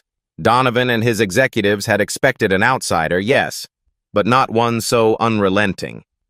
In one meeting, a senior manager, his tie slightly askew from a long day, crossed his arms and let his frustration spill. With all due respect, Ms. Harper, you weren't brought on to tear this company apart. You're here to advise, not dictate. The room tensed, the air thick with unspoken challenges. Lena didn't flinch. She leaned back in her chair, her voice steady as granite. I was invited to fix systemic rot. That's what I'm doing. If that makes you uncomfortable, maybe it's because these changes are overdue, and you know it. Her words hung there, a gauntlet thrown. Some bristled, their pride stung. Others nodded quietly, recognizing the truth beneath her bluntness. Over time, even the skeptics began to see her value, her knack for spotting flaws others overlooked, her solutions grounded in practicality rather than platitudes. Outside the company, Lena's name ignited a firestorm. Flight 762 had made her a symbol, and the media couldn't get enough. On a crisp morning, she sat across from a national talk show host, the studio lights glaring and the audience hushed. The host, a man with a practiced smile and a sharp edge, leaned in. Some say you're milking this for attention, he said, his tone probing. That you've turned a minor incident into a crusade. What do you say to that? Lena's expression didn't waver. She met his gaze, her voice calm but laced with steel. I didn't choose this spotlight. But when someone's dignity is stripped away in front of a plane full of people, it's not minor. It's not an overreaction to demand better. This isn't about me. It's about making sure no one else goes through what I did. The clip exploded online, shared and reshared until it was everywhere. So did the backlash. Trolls swarmed her social media, their messages a venomous mix of mockery and rage. She's a drama queen, one pundit sneered on a cable news panel, his glasses glinting under the studio lights. This was a misunderstanding, not some grand conspiracy. Lena faced it all head-on. In a later interview, this time with a seasoned journalist whose questions cut deeper, she sat in a dimly lit studio, the city skyline glowing through the window behind her. You've been accused of blowing this out of proportion, the journalist said, her notepad balanced on her knee. How do you answer that? Lena's eyes narrowed slightly, her voice steady but fierce. It's easy to call it small when it's not your story. But for every incident like mine that gets attention, there are thousands buried, people too tired or too scared to speak. This isn't about my ego. It's about stopping the next humiliation before it happens." Her words struck a chord, rippling through viewers and sparking a wave of support. Emails poured in, one from a woman whose shaky handwriting seemed to leap off the screen. "I saw you last night. I've been silent about my own flight last year, but you gave me courage. Thank you." Reading it, Lena felt a quiet fire flare in her chest. She wasn't alone, and neither were they. Inside Apex Wings, not everyone welcomed her. During a tense staff meeting, a grizzled operations manager named Tom, his voice rough from years of shouting over jet engines, pushed back. "You're stirring the pot, Ms. Harper," he said, his thick arms crossed. "We've been doing things our way for decades. You don't know this place like we do." Lena met his glare, unflinching. "I don't need to know it like you do to see what's wrong. You invited me here to change things, not pat you on the back. If that stings, good. It means we're getting somewhere." Tom scowled, but a flicker of respect crossed his weathered face. Others, like Sarah, a young gate agent with a quick smile, became Lena's quiet allies, slipping her notes about incidents they'd seen hushed up, their trust in her growing with every step she took. As months passed, Lena's impact deepened.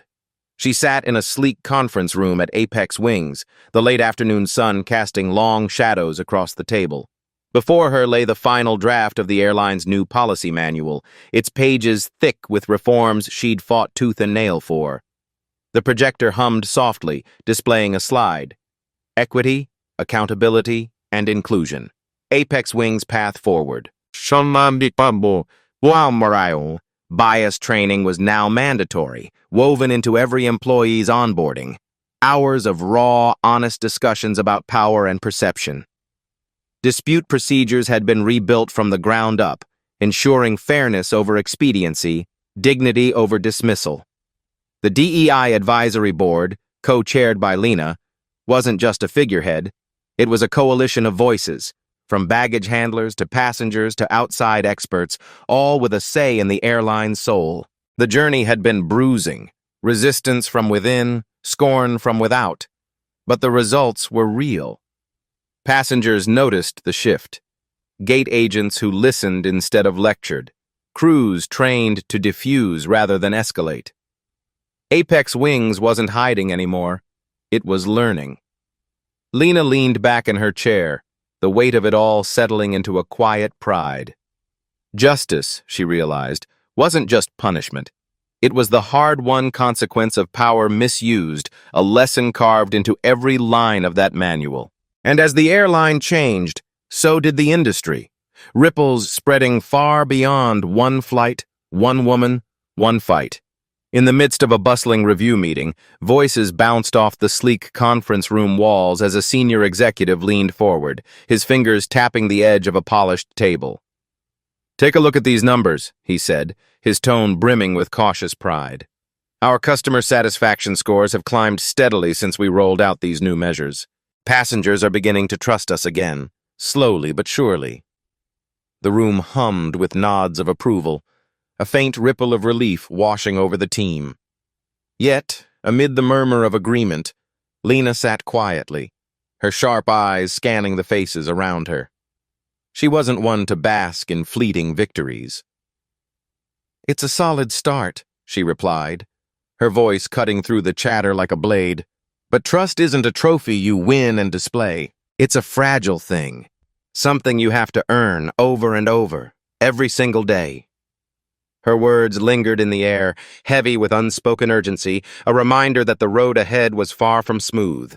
Lena's mind churned with restless energy. She could feel the weight of the challenges still looming, dark clouds on the horizon of their progress.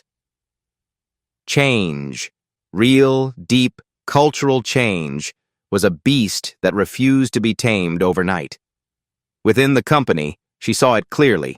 Pockets of defiance festering like stubborn weeds.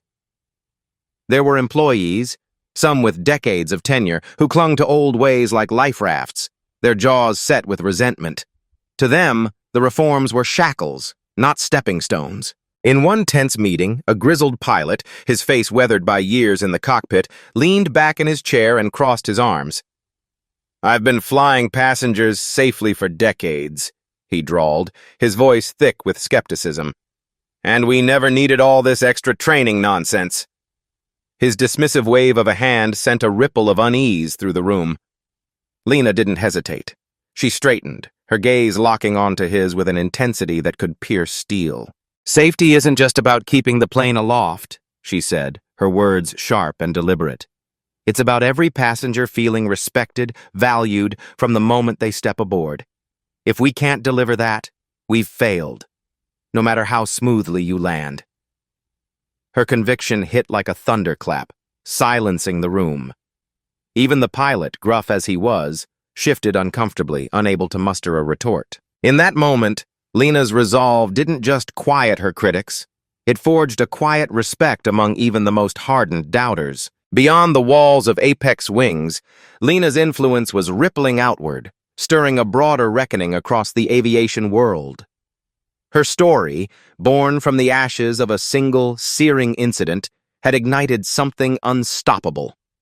Other airlines, spurred by a swell of media scrutiny and a public clamoring for accountability, began to mirror her reforms. At industry conferences, the air buzzed with new energy. Panels on equity and inclusion sprang up like wildfire, and Lena's name became a constant refrain. She was often summoned to speak, her presence commanding hushed attention. During one such event, as the crowd thinned and the hum of conversation faded, a fellow advocate, a wiry man with kind eyes, approached her. "Your work," he said, his voice low with awe, "it's sending ripples far beyond what you can see. You've shifted how this entire industry thinks about its duty to people." Lena offered a faint smile, but her eyes betrayed a restless hunger. "Ripples are a start," she murmured. "But I'm after waves. Real change doesn't settle for less." Her words carried the weight of someone who knew the fight was far from over. In rare, stolen moments of solitude, Lena let her mind drift back to the crucible of Flight 762. The memory still stung, sharp and raw, like salt in an open wound. The humiliation had been suffocating, passengers eyeing her with cold judgment, their whispers cutting deeper than any blade.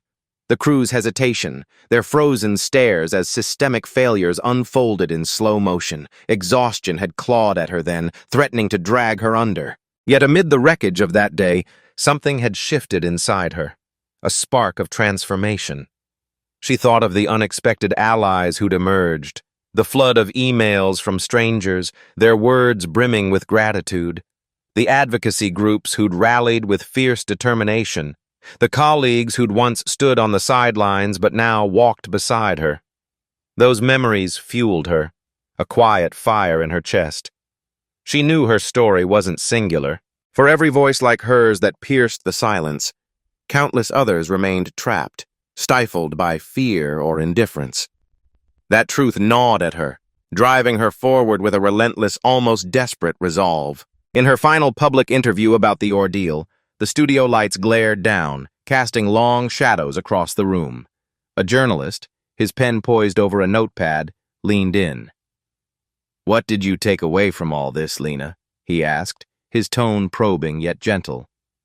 She paused, her thoughts coalescing into something crystalline. "Change begins small," she said, her voice steady and clear. "A single moment, a single voice. It can light a fire. But that spark means nothing without the grit to keep it burning, to turn it into something bigger." The journalist tilted his head, pressing further. "And what keeps you going when the pace feels glacial?" Lena's eyes didn't waver, her gaze like steel forged in flame. "The certainty that giving up isn't a choice. If you stop pushing, the system wins, and I'll be damned if I let that happen." As she stepped away from the microphone, a quiet peace settled over her, not because the battle was won, but because she'd found her purpose in its heart. The reforms at Apex Wings were a foundation, not a finish line, and she'd keep fighting for justice wherever it faltered. Her journey wasn't just one woman's stand against wrongdoing. It was a testament to how determination could reshape institutions, challenge entrenched biases, and carve a path for lasting change. Meanwhile, in a different arena, The air inside the courtroom hung thick and stifling, heavy with the scent of polished wood, brittle old paper, and a faint, sour undercurrent, something corrupt lurking just beneath the surface.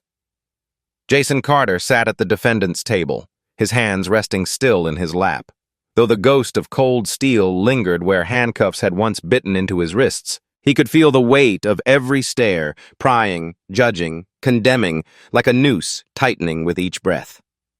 Across the room, Detective Mark Reynolds lounged in his crisp navy uniform, his badge gleaming under the harsh fluorescent lights. Confidence radiated from him, the smug assurance of a man who'd already claimed victory before the gavel fell. The jury, 9 white faces, 3 black, barely glanced Jason's way, their eyes drifting instead to the sea of off-duty cops and suburban spectators packing the gallery. Whispers buzzed among them, a low hum of prejudgment.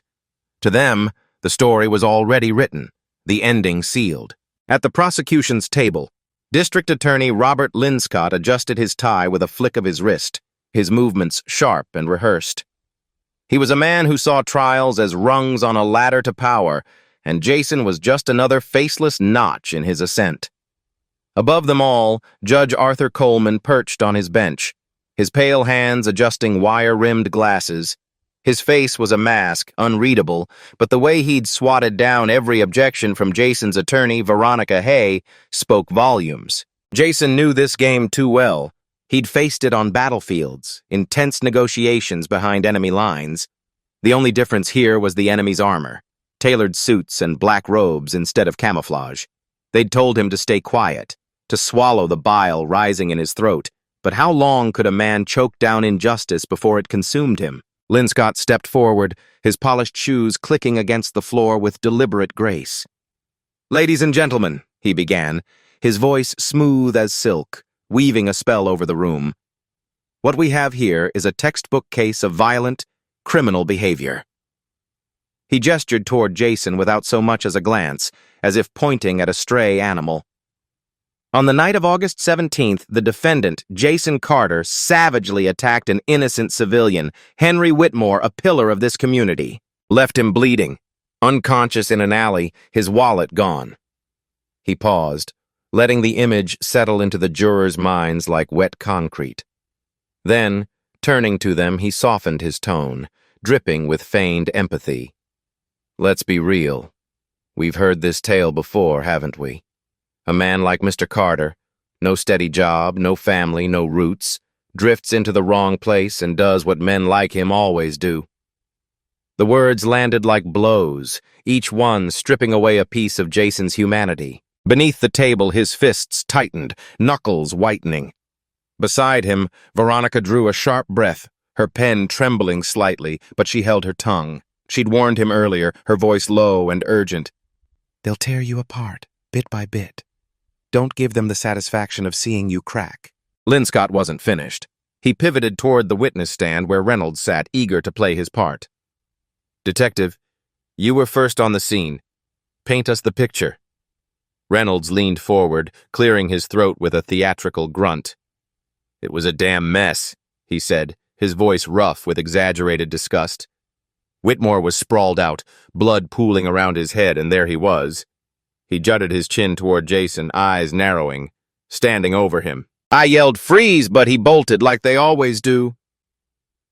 A murmur of approval rolled through the gallery, a chorus of nodding heads. "And when you caught him?" Linscott prompted, feeding the narrative. Reynolds smirked, a glint of triumph in his eyes. "Fought like a wild animal. Nearly snapped my partner's wrist trying to get away. Took everything we had to bring him down."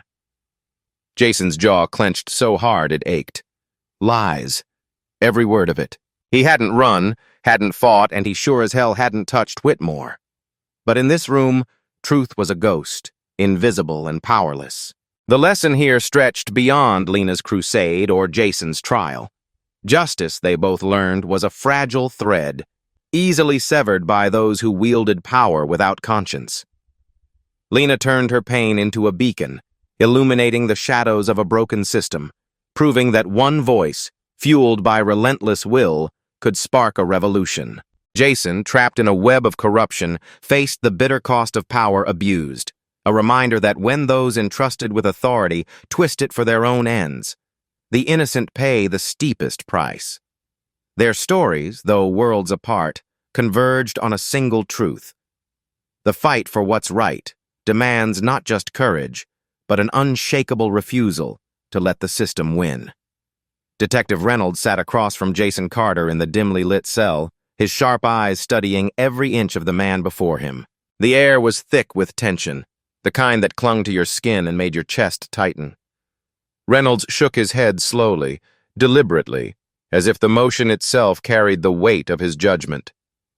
"Not a single trace of remorse," he said, his voice low and gravelly, cutting through the silence like a blade. He just sat there, cold as stone, staring at me. I've seen that look too many times, empty, hollow, no shred of guilt. Men like him don't regret a thing. Give him the chance, and he'd do it all over again without a second thought. His words hung heavy, a damning verdict delivered with the certainty of a man who'd spent years peering into the abyss of human nature. Jason felt the suffocating pressure of their gazes. Reynolds, the guards, the unseen eyes beyond the bars, all waiting, practically begging him to snap. They wanted the explosion, the outburst that would confirm their neatly packaged narrative, the violent thug, the monster they'd already convicted in their minds. The weight of their expectations pressed down on him, a physical force threatening to crush his resolve. But instead of giving them what they craved, Jason lifted his head, locked eyes with Reynolds, and let a slow, deliberate smile spread across his face. It wasn't a smirk or a taunt, just a quiet, unshakable defiance. For a fleeting moment, the detective faltered. His shoulders stiffened, and a flicker of doubt danced in his steely gaze, like a crack splintering across a frozen lake. Jason knew that look. He'd seen it years ago in the chaos of war, enemies staring down the barrel of their own miscalculation, realizing too late they'd underestimated their foe. In the courtroom, Prosecutor Ly Scott seized the moment with the relish of a hunter closing in on wounded prey. His voice rang out smooth and commanding as he addressed Judge Coleman. "Your Honor, I'd like to submit into evidence the surveillance footage of the assault." The words were barely out of his mouth when Veronica Hayes, Jason's defense attorney, shot to her feet, her chair scraping against the worn wooden floor. "Objection!" she snapped, her tone sharp enough to slice through the room's murmurs. The defense was denied access to the original, unedited footage. "This is a clear violation of procedure." Judge Coleman barely lifted his eyes from the bench, his expression one of bored indifference. "Overruled," he muttered, waving a hand as if swatting away a fly. Veronica's jaw tightened, her fingers curling into fists at her sides, but she sat back down, her mind already racing for a counterattack. The courtroom's ancient projector hummed to life, casting a grainy glow across the screen. The footage unfolded in jagged, stuttering frames, a shadowed alley, wet with rain that glistened under a flickering streetlight, and a figure hunched over a motionless body sprawled on the pavement. The image was murky, the details swallowed by darkness and distortion. Impossible to make out a face, a clear movement, anything definitive. But Ly Scott didn't need clarity.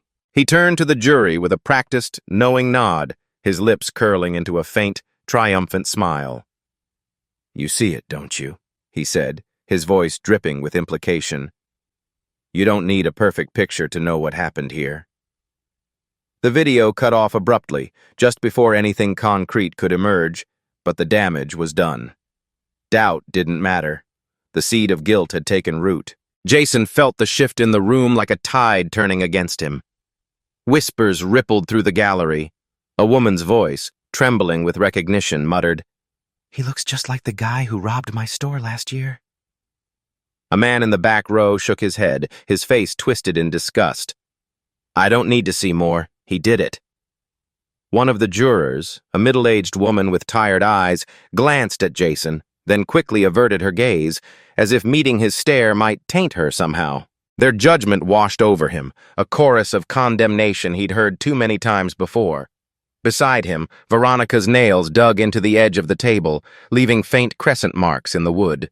She'd fought battles like this one, too many, she thought bitterly, where innocence was a formality and guilt was a foregone conclusion etched into the system itself. Jason exhaled slowly, the breath steadying him against the storm raging inside.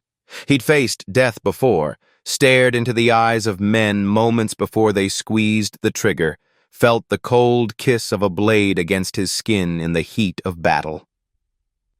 But this was different.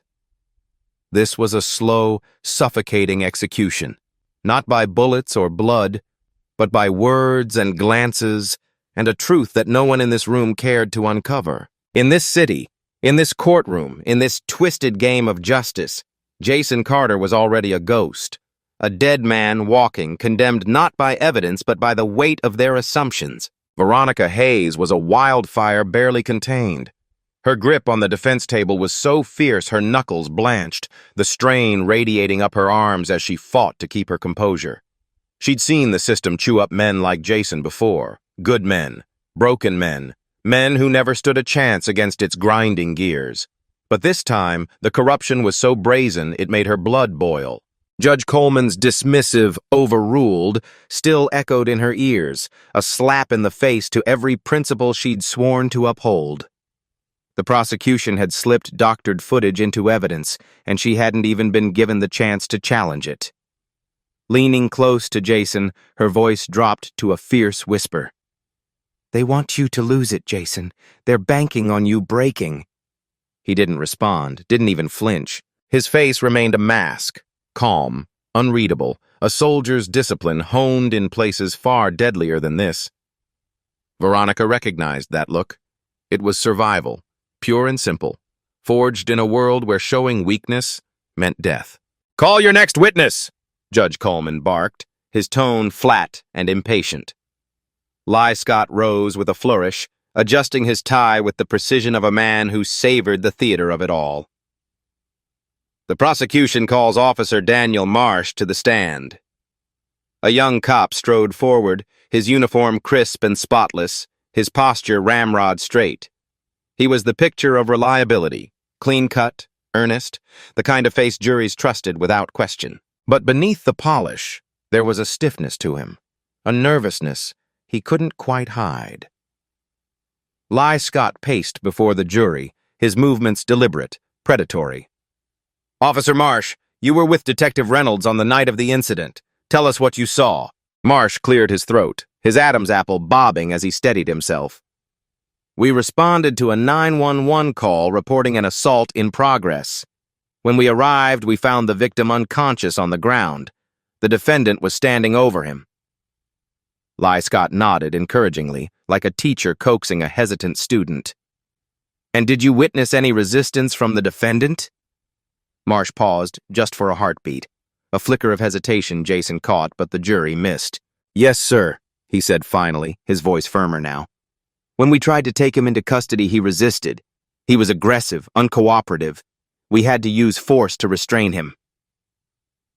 Scott turned to the jury, his expression grave, almost mournful.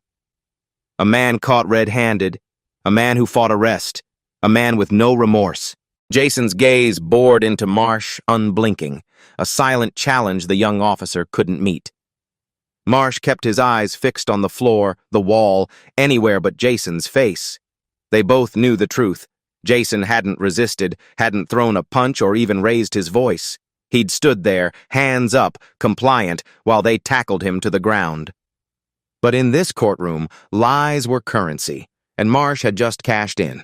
Veronica surged to her feet. "Cross-examination, Your Honor." Judge Coleman gave a curt nod, barely acknowledging her. She strode toward the witness stand, her heels striking the floor with a rhythm that echoed her barely contained fury. "Officer Marsh," she began, her voice cutting like a whip, "you said my client resisted arrest. Define resisted." Marsh shifted in his seat, his polished facade cracking just slightly. "He didn't comply immediately," he mumbled. Veronica arched an eyebrow, leaning in. "Did he attack you? Did he swing at you? Did he pull a weapon?" The silence stretched, thick and uncomfortable. "No," Marsh admitted at last, his voice barely audible. A murmur rolled through the courtroom, a ripple of unease. Veronica pivoted to the jury, her eyes blazing. "So let's get this straight. The resistance you're talking about is that he didn't drop to the ground like a trained pet the second you showed up." "Objection!" Scott barked, half rising from his seat. "Argumentative!" Judge Coleman's frown deepened, his gavel hovering. "Sustained. Keep it professional, Ms. Hayes." Veronica flashed a tight, icy smile. "Of course, Your Honor." She turned back to Marsh, unrelenting. "Tell me, officer, when you arrived, did you see my client physically harming the victim?" Another pause, another crack in Marsh's armor. "No," he said, quieter this time. "But no further questions," Veronica cut him off, striding back to her seat with the precision of a soldier retreating from a skirmish. Scott wasn't done. "Redirect, Your Honor," he called, leaping up with renewed vigor. Judge Coleman nodded, and Scott pounced. "Officer Marsh, does hesitation to comply put officers in danger?" Marsh straightened, eager to reclaim his footing. "Absolutely," he said, nodding quickly. Scott spread his hands wide, a gesture of grim inevitability. "There you have it, ladies and gentlemen.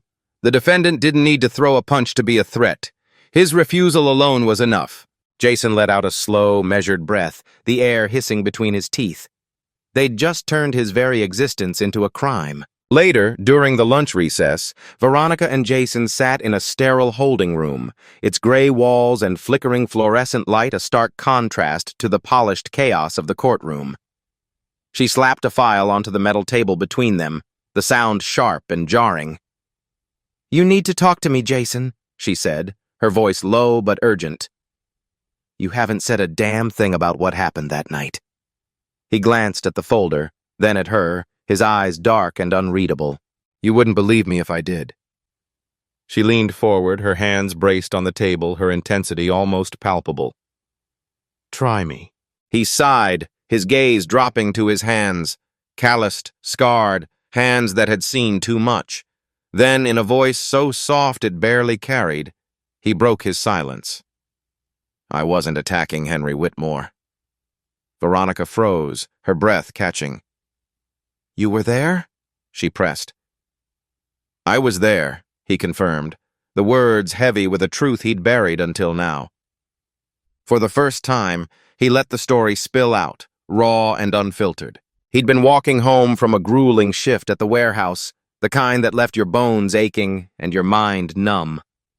The streets were quiet, the air thick with the damp chill of late night. Then he heard it, a scream, sharp and desperate, slicing through the stillness. It came from an alley up ahead, cloaked in shadows and the faint glow of a dying street lamp. Instinct kicked in, the same reflex that had kept him alive on battlefields half a world away. He ran toward the sound, his boots pounding the pavement, and saw two figures, Henry Whitmore, crumpled against the wall, and a man in dark clothes, his face obscured, raining blows down on him. Something glinted in the attacker's hand, a knife, catching the light as it arced toward Whitmore. Jason didn't think. He grabbed the lid of a nearby trash can, the metal cold and slick in his grip, and charged. "Hey, get off him!" he shouted, his voice booming through the narrow space. The attacker spun, startled, his knife slashing wildly. Jason swung the lid, deflecting the blade with a clang that reverberated in his ears. The man stumbled back, caught off guard by the resistance. Jason planted himself between him and Whitmore, his stance wide, unyielding. "Walk away," he growled, his voice low and steady. The attacker hesitated, his shadowed eyes flickering with indecision, then bolted into the night, disappearing around a corner. Jason turned to Whitmore, who was slumped against the grimy brick, blood trickling from a gash on his forehead. He crouched, checking for a pulse, his hands steady despite the adrenaline flooding his veins. "Hang on, man. You're gonna be okay," he murmured, though Whitmore barely stirred. That was when the sirens blared, cutting through the haze, two squad cars screeching to a halt at the alley's mouth. Reynolds and Marsh leapt out, guns drawn, their shouts overlapping in a chaotic roar. Hands up, now! Jason straightened, raising his arms slowly, his heart pounding but his voice calm. I was trying to help him. The words didn't matter. Before he could finish, they were on him. Marsh's tackle slamming him into the pavement, Reynolds's knee digging into his back. No questions, no pause, no search for the real culprit. They had their man, and that was enough. Veronica exhaled, a slow, shaky breath that betrayed the storm of emotions swirling inside her. She believed him. Every word, every detail rang true in a way she couldn't ignore. But belief wasn't enough.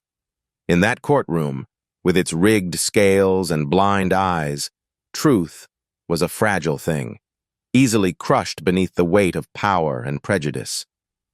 She looked at Jason, at the quiet strength in his face, and felt a surge of resolve. This wasn't just a case anymore. It was a fight, a reckoning. Justice wasn't a gift here. It was a battle, and she'd be damned if she let them bury him without one. Outside the courthouse, the wind howled, carrying the faint murmur of the gathering crowd.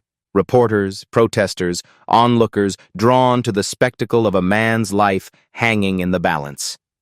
The lesson was clear, etched into every moment of this farce. Power, unchecked, devoured truth, and those who wielded it faced no consequences. But Jason and Veronica weren't done yet. In their defiance, in their refusal to break, they carried a spark of hope, a reminder that even in the darkest corners, the fight for what was right could still burn bright. Sarah Mitchell sat hunched over her desk in the dim glow of her apartment, the faint hum of the city filtering through her cracked window. Her fingers scrolled deliberately across the screen of her phone, tracing the lines of a file that had landed in her inbox from an unknown source. Her brows furrowed as her sharp eyes caught something unsettling, a thread woven through the chaos. Detective Mark Reynolds' name kept surfacing, tied to 3 separate cases where surveillance footage had inexplicably glitched, leaving gaping holes in the truth. And now, here he was again, front and center in yet another arrest that felt too neat, too convenient. Sarah's lips pressed into a tight line as she muttered under her breath, "This doesn't sit right." A restless energy churned in her chest. She could feel it. The real story was buried somewhere beneath the polished surface, and she wasn't about to let it stay hidden. For her, this wasn't just a lead. It was a mission, a quiet vow to drag the shadows into the light. Meanwhile, across town, the courtroom simmered with a tension so thick it clung to the air like damp heat.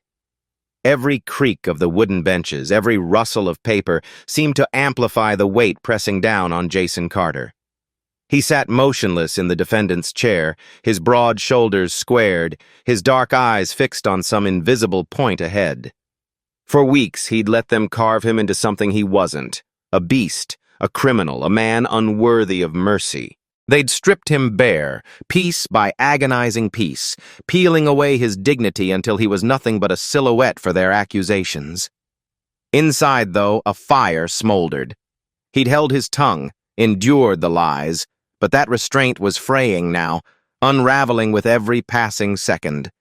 When he finally spoke, he knew his words would be a torch, setting their flimsy narrative ablaze.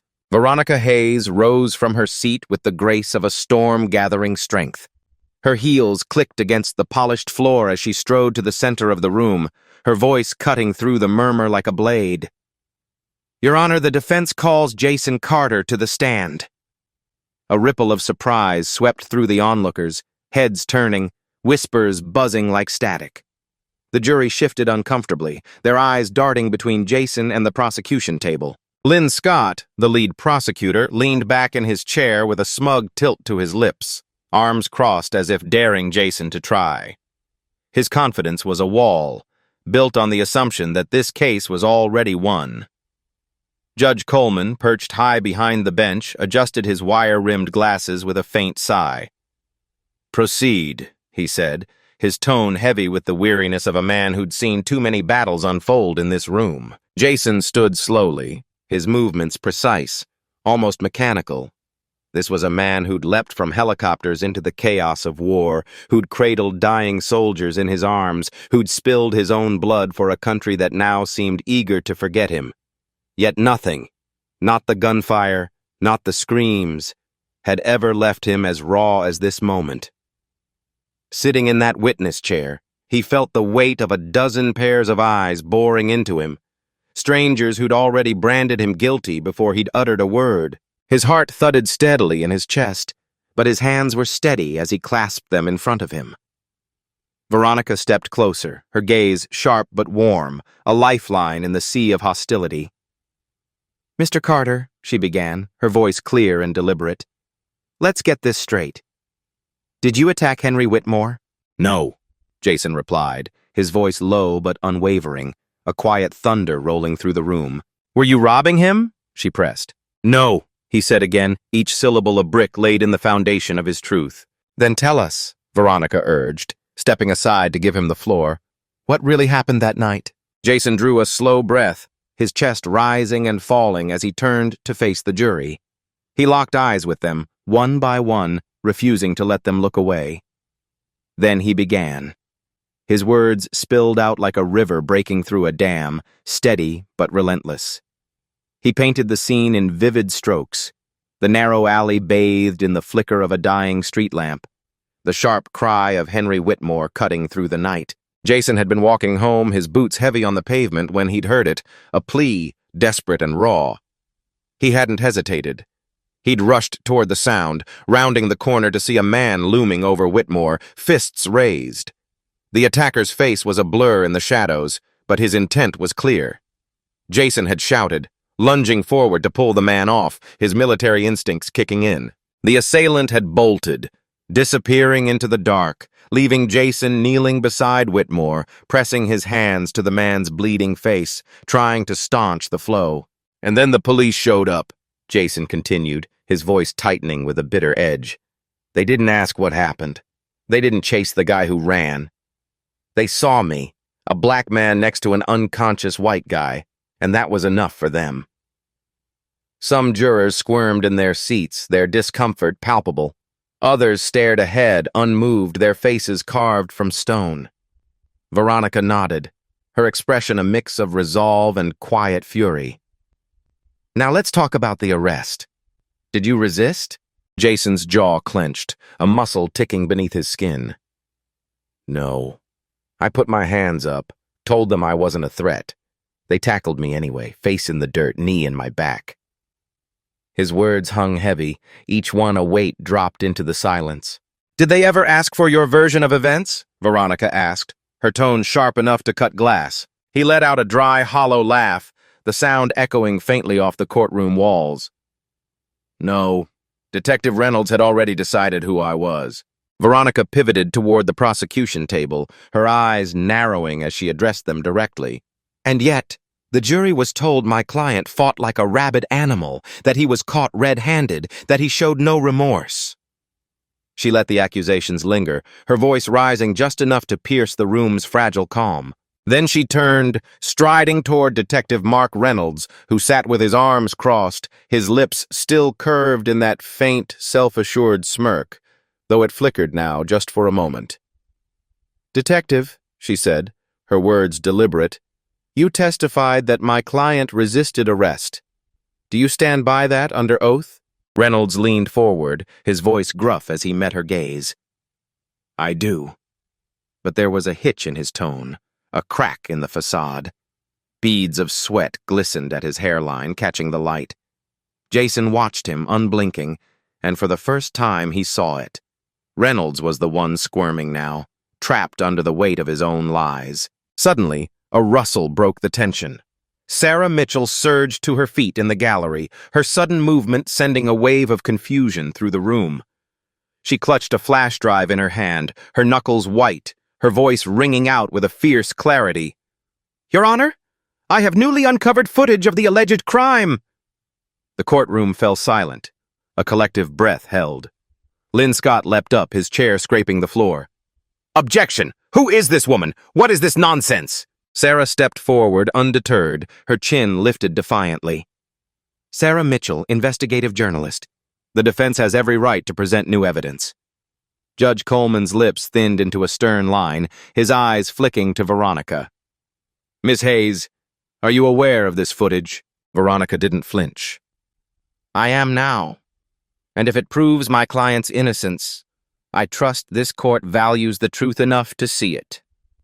The judge exhaled sharply through his nose, his patience fraying. "Play the footage." The lights dimmed, casting long shadows across the room as a projector hummed to life.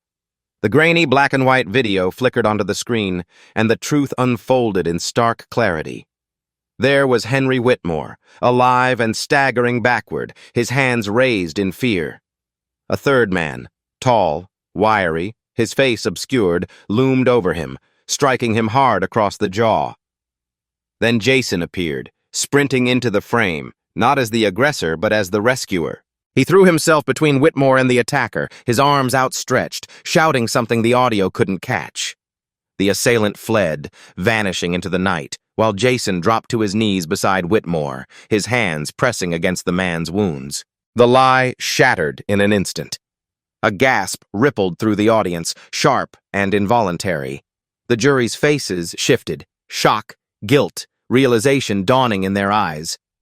Lynn Scott's complexion drained to a sickly pallor, his hands gripping the table as if to steady himself. "Your Honor, he began. But Judge Coleman's gavel crashed down, silencing him. "Enough!" the judge barked, his voice a whip crack. Jason remained still, his expression carved from granite. He'd carried this truth alone for so long, a burden etched into his bones. Now it was theirs to bear. Veronica turned to the bench, her voice steady but edged with triumph. "Your Honor, the prosecution's case rests on fabricated evidence. I move for an immediate dismissal." Coleman hesitated, his gaze sweeping over Lynn Scott and Reynolds, two men who'd wielded their authority like a weapon, only to watch it crumble. Jason didn't bother looking at them. He didn't need to. The victory was already his. The judge cleared his throat, the sound rough against the silence. "The court finds the defendant." A heartbeat stretched into eternity. "Not guilty." The room erupted, gasps, shouts, a roar of relief and outrage colliding. Jason exhaled, a slow, deep breath that loosened the knots in his chest. For the first time in months, the air felt clean, but the storm wasn't over. Veronica pressed forward, her voice rising above the chaos. "Your Honor, given this evidence, I motion for an immediate investigation into Detective Reynolds for perjury and tampering." Lynn Scott shot to his feet again, his voice shrill. "This is outrageous!" But his protest was drowned out as the courtroom doors burst open. Two officers strode in, their boots thudding against the floor. One of them, Officer Marsh, a young man with a quiet demeanor who'd hesitated at Jason's arrest, fixed Reynolds with a cold, unyielding stare. "Detective Reynolds," Marsh said, his tone flat. "You're under arrest." Reynolds lunged forward, his chair toppling, but there was no escape. The cuffs clicked shut around his wrists, the same cold steel that had once bound Jason now chaining the man who'd orchestrated his torment. Poetic, Jason thought, a faint smile tugging at his lips as they hauled Reynolds away, his shouts fading into the hall. The air shifted again, a seismic change rippling through the room. The whispers, the smug glances, the certainty of the prosecution. All of it flipped. Every eye turned to Jason, but this time, it wasn't with contempt. It was fear. Fear of what he'd endured. Fear of what their misjudgment meant. Fear of a justice system that had nearly devoured an innocent man. Veronica stood firm, her hands pressed flat on the table, her gaze locked on Judge Coleman. "Your Honor, my client should be released immediately." Coleman paused, his lips a thin slash across his weathered face. He glanced at Lynn Scott, who sat frozen, his jaw clenched so tight it might shatter. The prosecutor was scrambling internally. Jason could see it, searching for a way to claw back control from this wreckage. Finally, the judge spoke. "Mr. Carter, you are free to go." The words should have been a balm, a release, but Jason didn't move. He'd been trapped in this nightmare too long to trust the light at the end of it. He looked to Veronica, searching her face.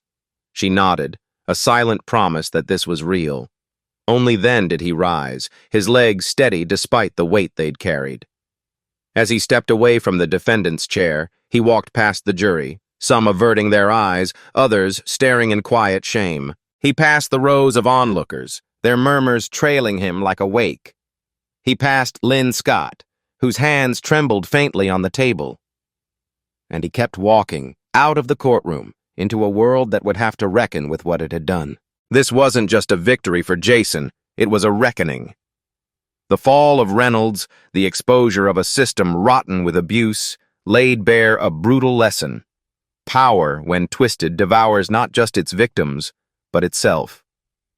Justice, though slow, had teeth, and its bite left scars on everyone in that room. For Jason, the air tasted of freedom, but it was tinged with the bitter aftertaste of all he'd lost to get here. And for Sarah, watching from the gallery, it was a spark, a reminder that truth could still cut through the dark if someone was brave enough to wield it. The frigid Chicago wind sliced through the air as Jason Carter emerged from the courthouse, his head lifted high despite the weight of years pressing down on his shoulders.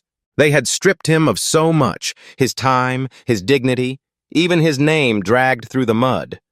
But his pride? That was his fortress, and he'd be damned if they'd breach its walls. Around him, the press descended like a swarm of locusts, their cameras flashing in a blinding staccato, microphones jabbing toward his face like spears. "Jason, how does it feel to be free?" one shouted. "Mr. Carter, are you suing the city?" another demanded. "What do you say to Detective Reynolds now?"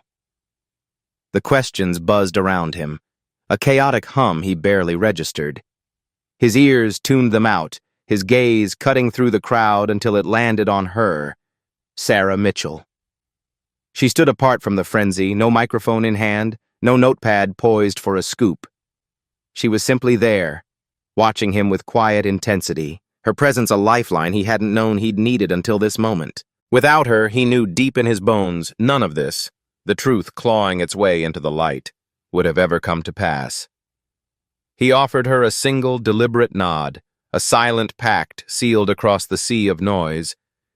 She returned it, her eyes steady, and in that exchange, he felt the echo of a battle won not with fists or fury, but with the raw, unyielding power of truth. It was a lesson etched into his soul.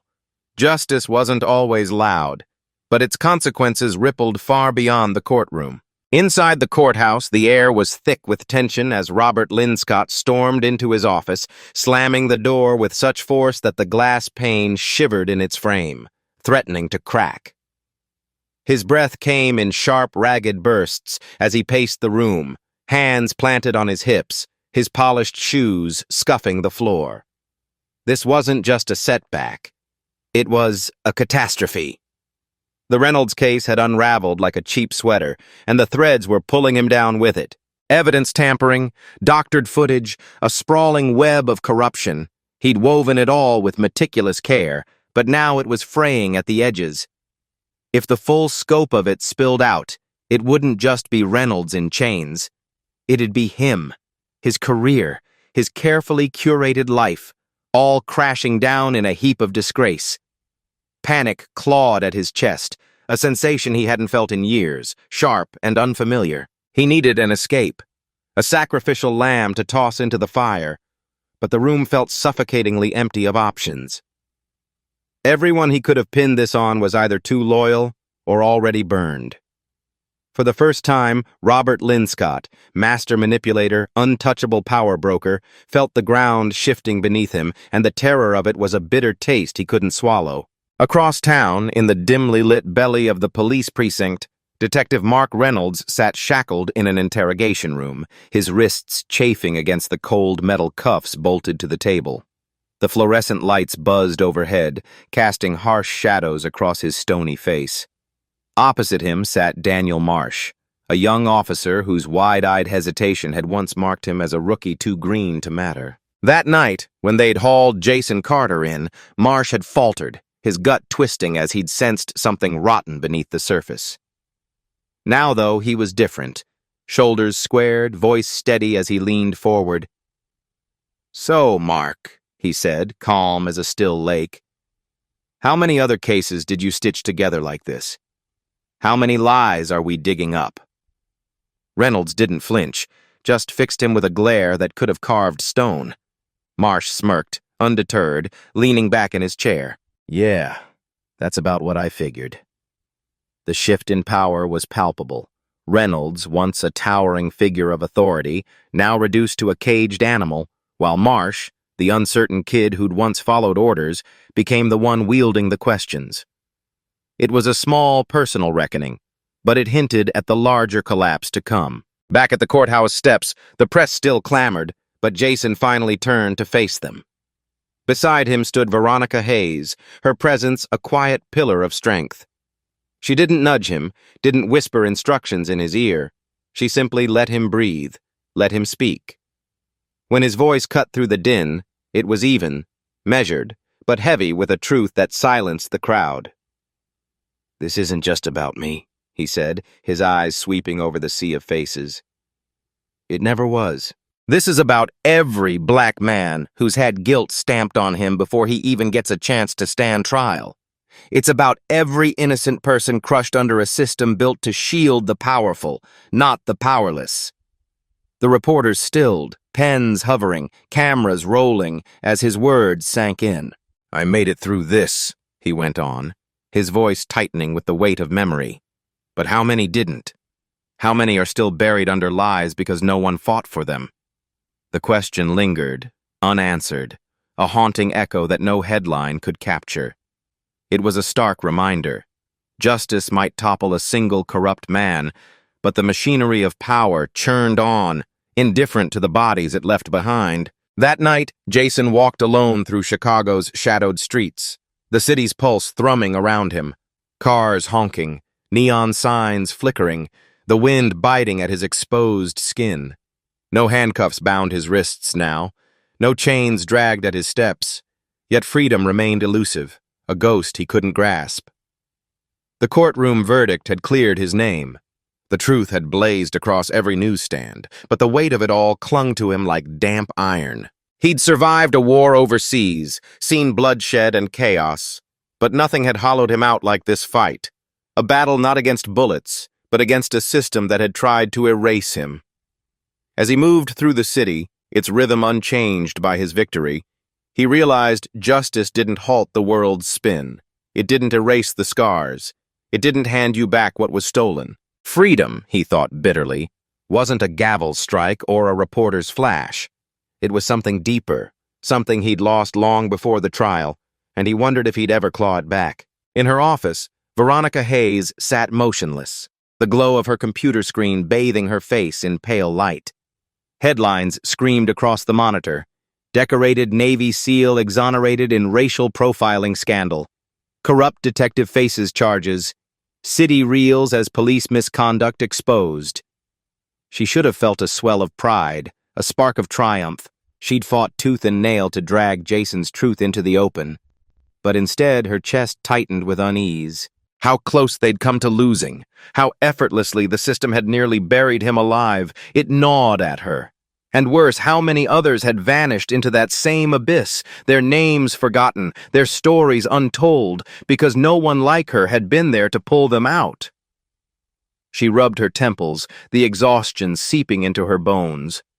This win was real, but it was fragile, a single crack in a wall that stretched miles high. Sarah Mitchell, meanwhile, hunched over her desk in a cluttered apartment, her fingers flying across the keyboard as she hammered out the article that would torch the last vestiges of Linscott's reputation.